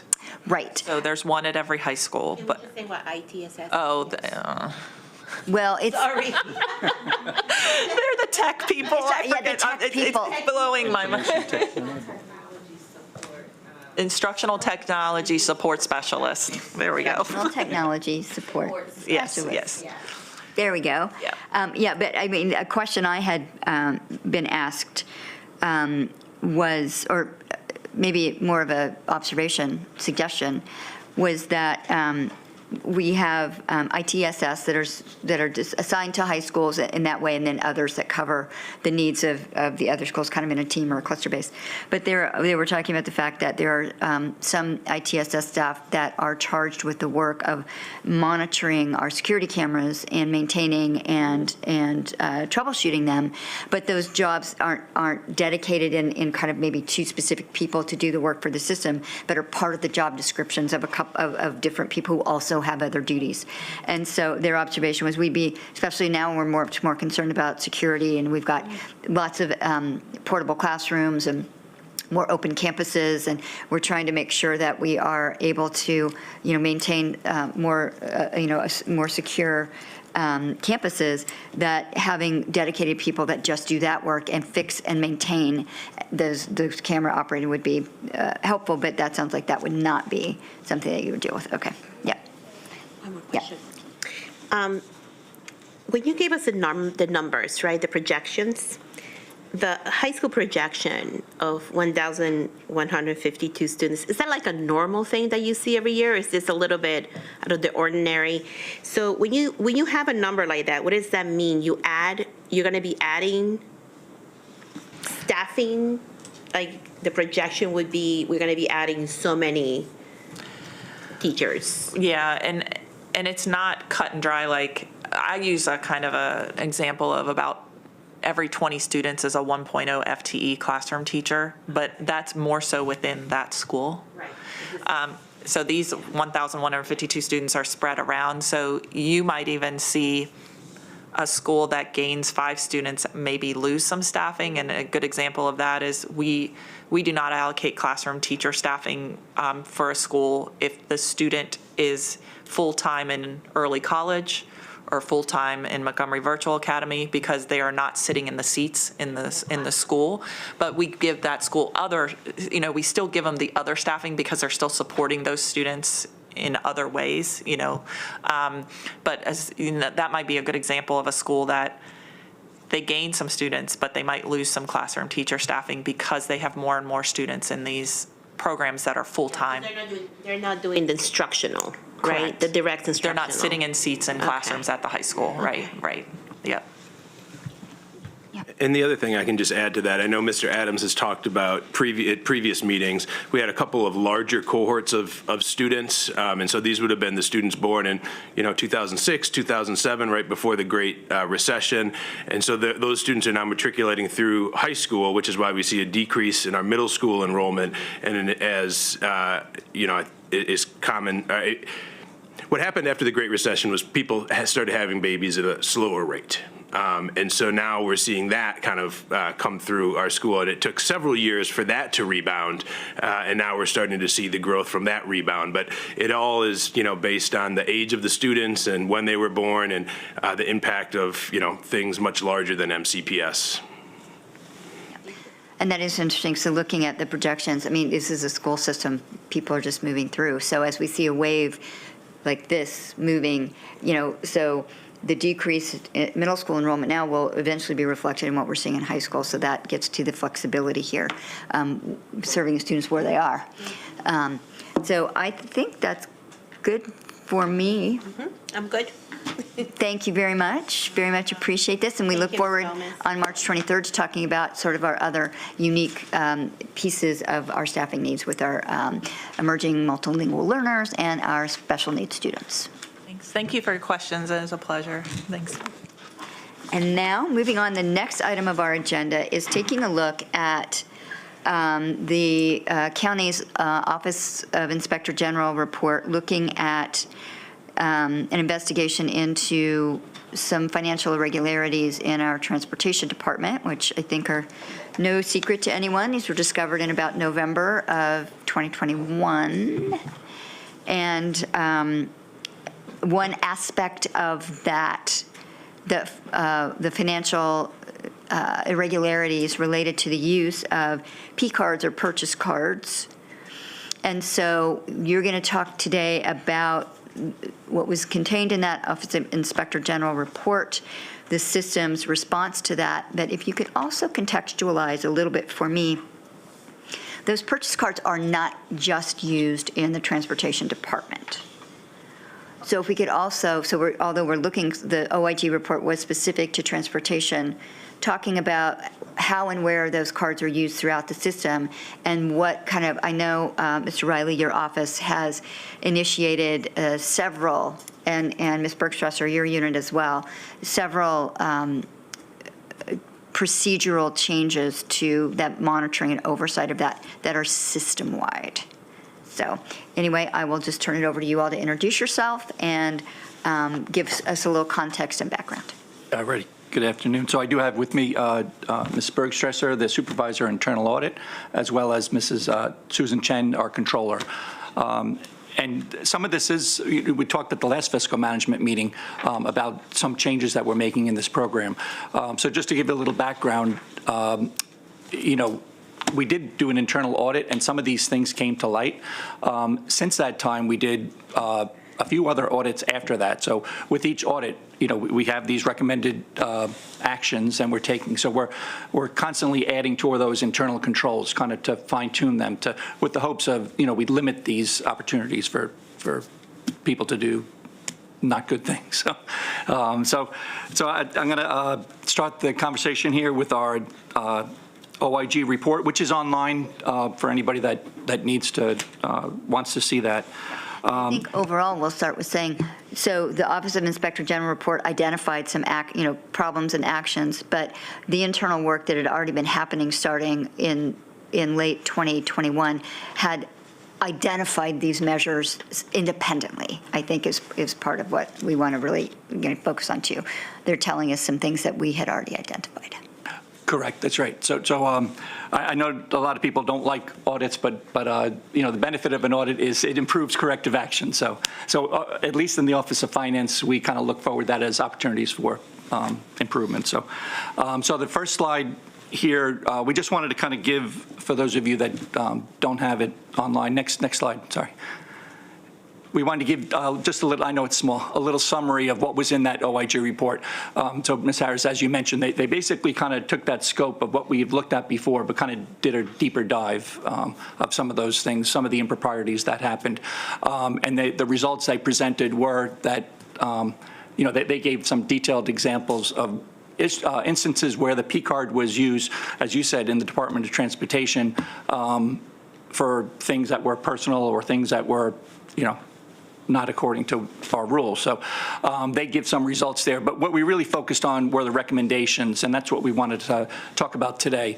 Like I said, we did do, after the Office of Legislative Audits, they actually didn't treat it as a finding, but they did mention it in the narrative because it was all going on at the same time when those folks were in our, you know, building doing their audit.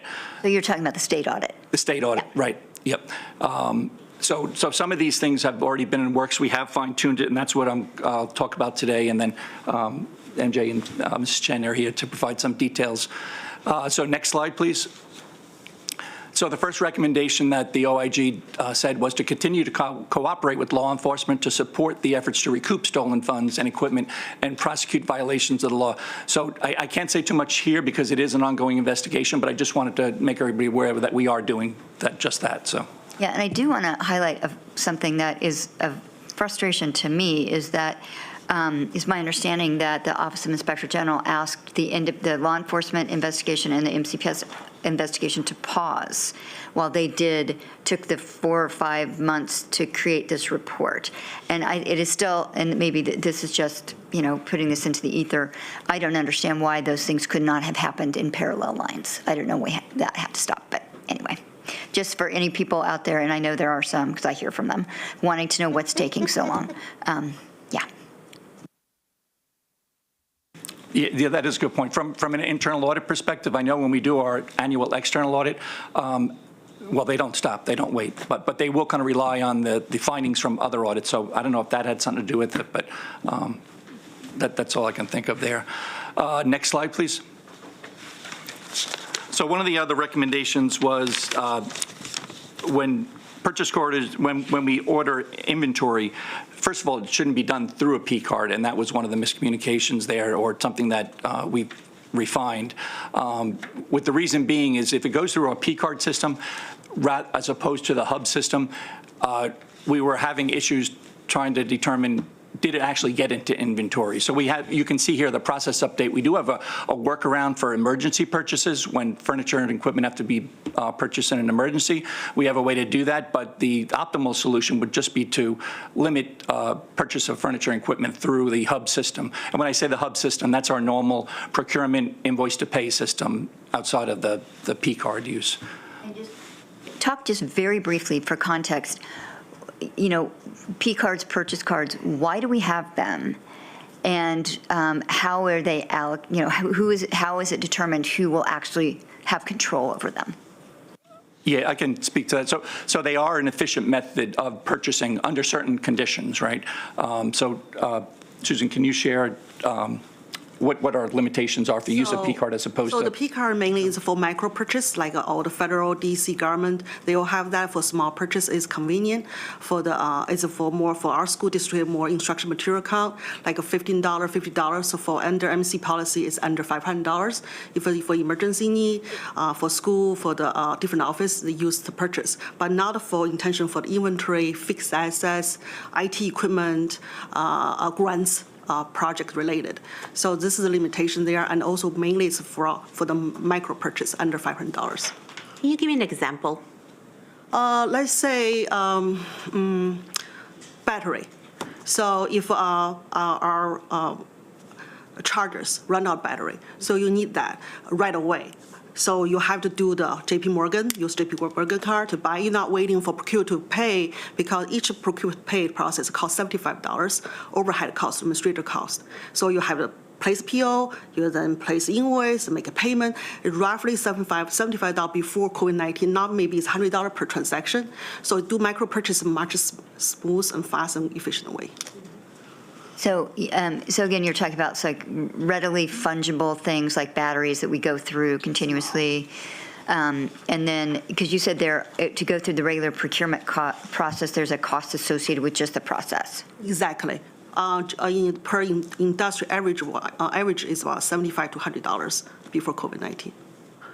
Okay. Yeah, so if you come down now, it's with inflation, is what, 8% to 10% for 3 years. It costs more money.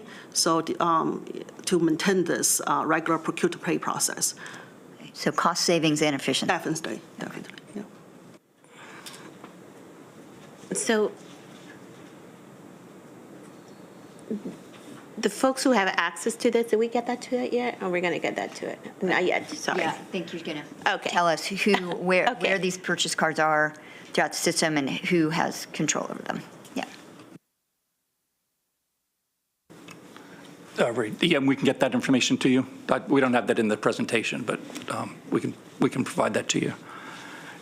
So just to. Sorry, Mr. The only reason I ask is because I think that it's important in the process. To me, this is very efficient. I run a nonprofit, and we have a lot of, for audit reasons, we do a lot of, for small purchases that happens, that we run out of bags to, put rice in, and somebody has to run the Safeway. We have a whole process on how that is done. So this sounds like it's cost effective, and that use the way it's supposed and intended is supposed to be a cost saving for the system, not a not to lose money for the system. So I guess for me, that kind of process is important. Since we already gone through this and we've seen that there's flaws in it, I just want to know how we made that better and now who has access to that. But also that it's not such an impediment that somebody who needs a battery right away is going to have to wait a week to get it, because we could, we can go heavily the other way as well. So that's why my question.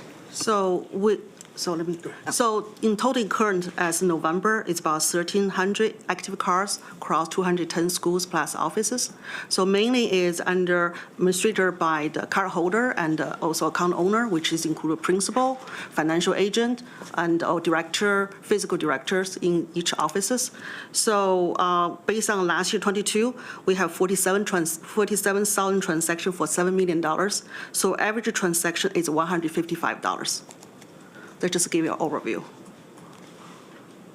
And largely the revenue, so these are purchases that we can't necessarily plan specifically for. So the money to reimburse, to pay these charges, usually is that coming money out The of, central office. and So we interface all this 47 transactions every week to our hub system, financial system, that will make a central billing on behalf of school and offices. but it's coming out of instructional materials budget generally? It's mainly or- come from instruction material account, other instruction account. So it's not from, each account defined by the card combination. So it's mainly instruction material account, yes. Okay, thank you.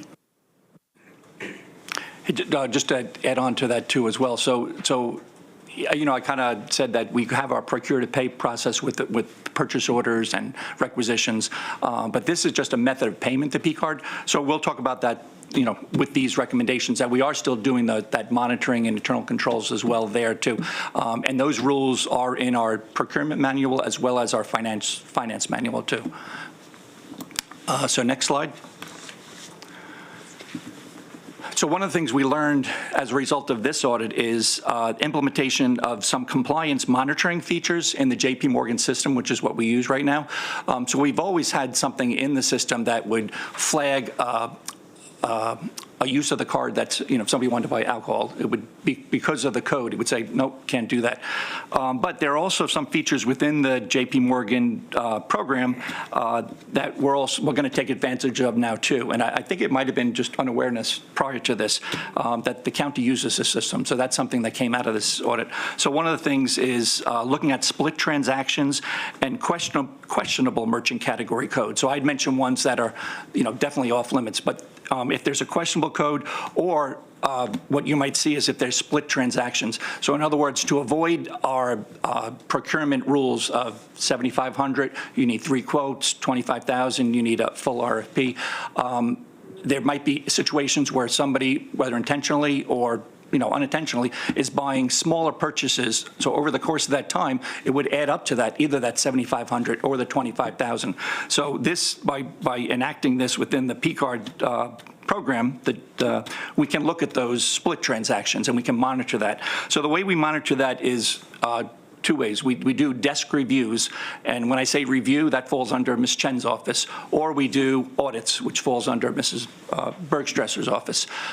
So you'll see some of I just wanted to make that distinction. When you see that we're going to audit something, that comes under this office, and reviewing is controller. So one of the things that we said we would do was we would take advantage of those compliance monitoring features within the system that we have. So.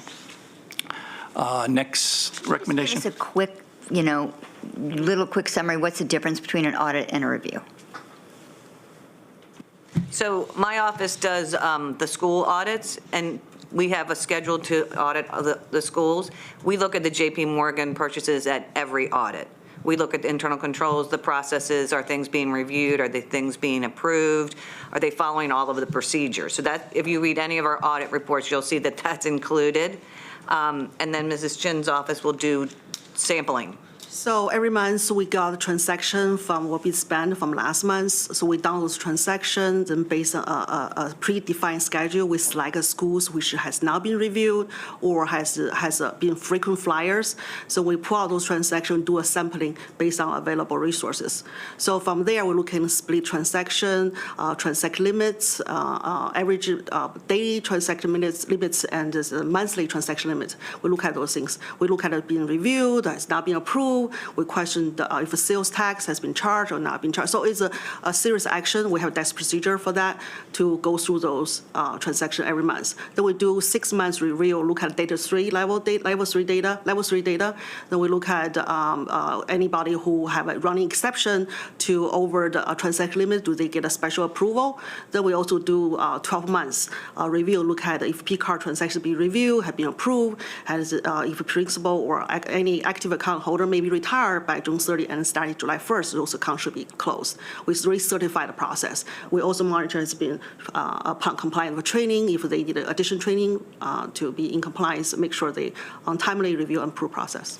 So, Ms. Bergstresser, your office is doing a soup to nuts review of the whole process, and Ms. Cheng, your office is doing more of a random sampling of transactions.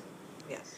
And then how do you two communicate with each other? We basically, every other month or quarterly, we meet each other. Actually, during the desk review, if we see some suspicious item, we'll email to MJ office and the procurement office, raise their attention, in addition to challenge, not challenge, ask question the director and principal.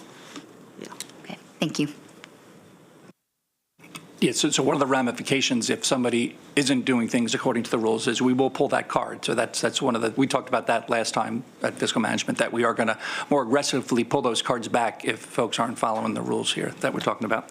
Ms. Chen just mentioned another thing here to refresh training on this number 4 for the P-card holders. One thing we don't want to get into is where somebody claims like nobody told me. So we are definitely in the Office of Finance. In addition to P-card training, we're doing training on all things finance because we don't want that situation where somebody can say that, hey, I'm new, I didn't know about this. So we do training at the beginning, but then we're also going to do training throughout the process as well, too. So one of the things that we're working on improving there. Last recommendation. And this speaks to written policies. So I had mentioned this before, too. We do have these policies documented in the financial manual. We do have a couple of updates that we're working on now based on the things that we found from this audit. And then I just wanted to say, in addition to the finance manual, the audit office also has their work plan. And I don't know if you want to speak to that, MJ, on things we've done related to this audit with the future work plan. Yeah, so in the audit plan, work plan, I had indicated that we would be doing more central office JP Morgan audits because of the investigation that that we had done. So that is in our work plan, and we're implementing at least, 2 to 6 audits, and hopefully getting some kind of rotational schedule that we will be doing a lot more central office P-card reviews, audits to make sure everyone's in compliance. And like Mr. Riley said, we're updating the audit manuals, and we have the purchase card manual. So we're really trying to get, more reviews done. So, big picture, if I'm a school finance specialist, how is my work, my process, my monitoring changed over the past couple of years based on all of the collective work you're describing here? So for the schools, it hasn't changed a whole lot. We are looking at it. In my office, we can look at the JP Morgan transactions before we ever go out to the school. And sometimes we'll just look and let them know that you have a lot of transactions that haven't been reviewed or approved, and make them start working on that before we even come out. So as a financial agent, we try to go out and show them how to clean up the transactions that haven't been reviewed or approved, what kind of records to keep, talk to the principals. We're doing principal training with the finance department to get them to know what they need to be looking at. So just more information, more for the schools, and get the process out there.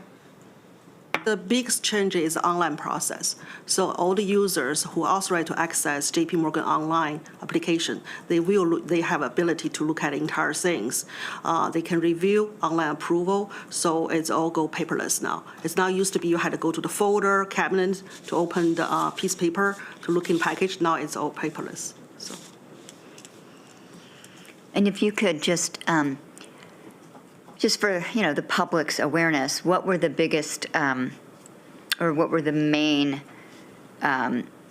improprieties that we saw in the Transportation Department's use of P-cards?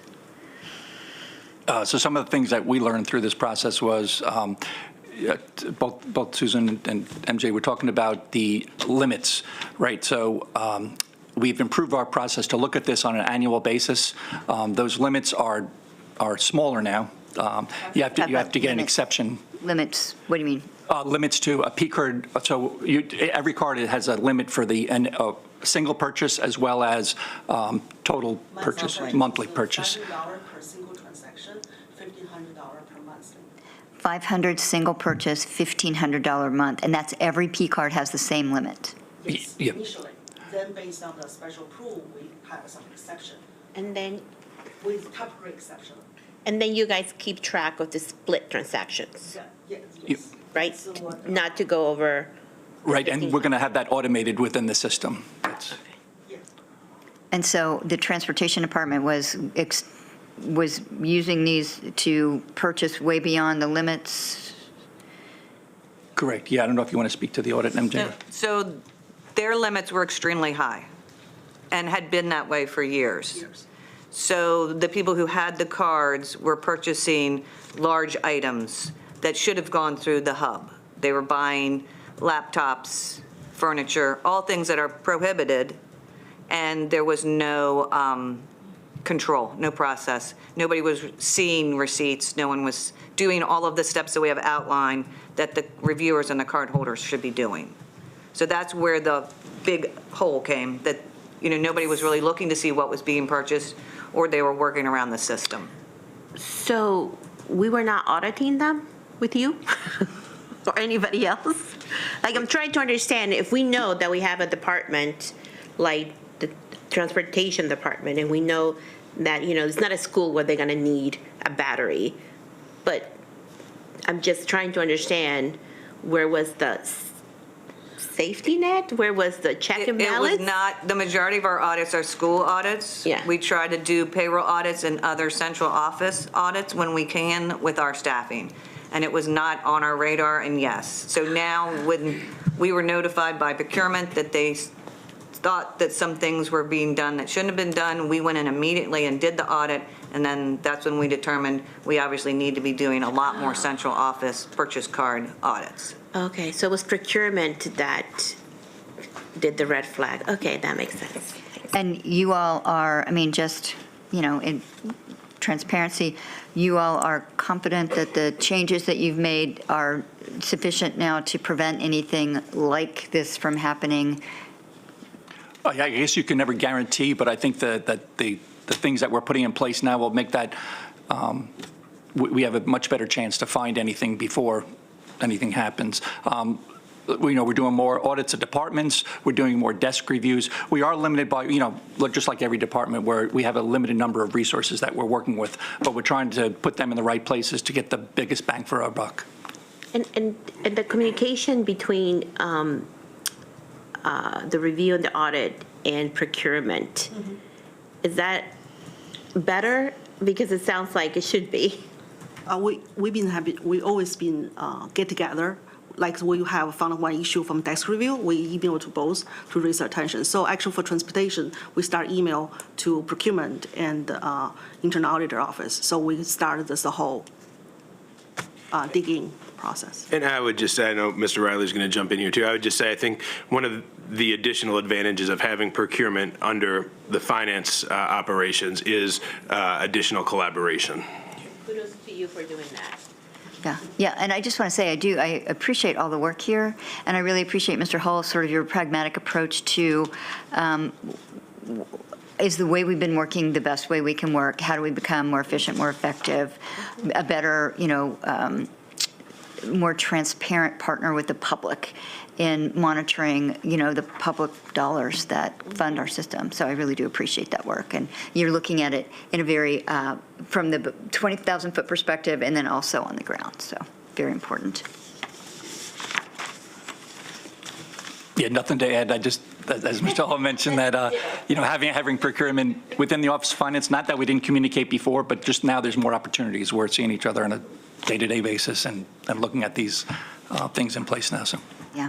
Yeah, I very much appreciate all of the work. Anything else?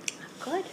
So that takes us to the end. The last thing on the agenda is the semi-annual board expenditure report. Do we have somebody that's presenting that, or is that just an item of information? Just an item of information. Thank you. That's posted on the website. And then just for coming attractions, at our March 23rd Fiscal Management Committee meeting, I think we just decided that we want to bring to the table a conversation around how we handle staffing for our special programs, our emergent multilingual learners, our special needs students, so we have a better understanding of how that's happening. We'll be talking about the spending affordability guidelines we talked about in the early part of the CIP presentation.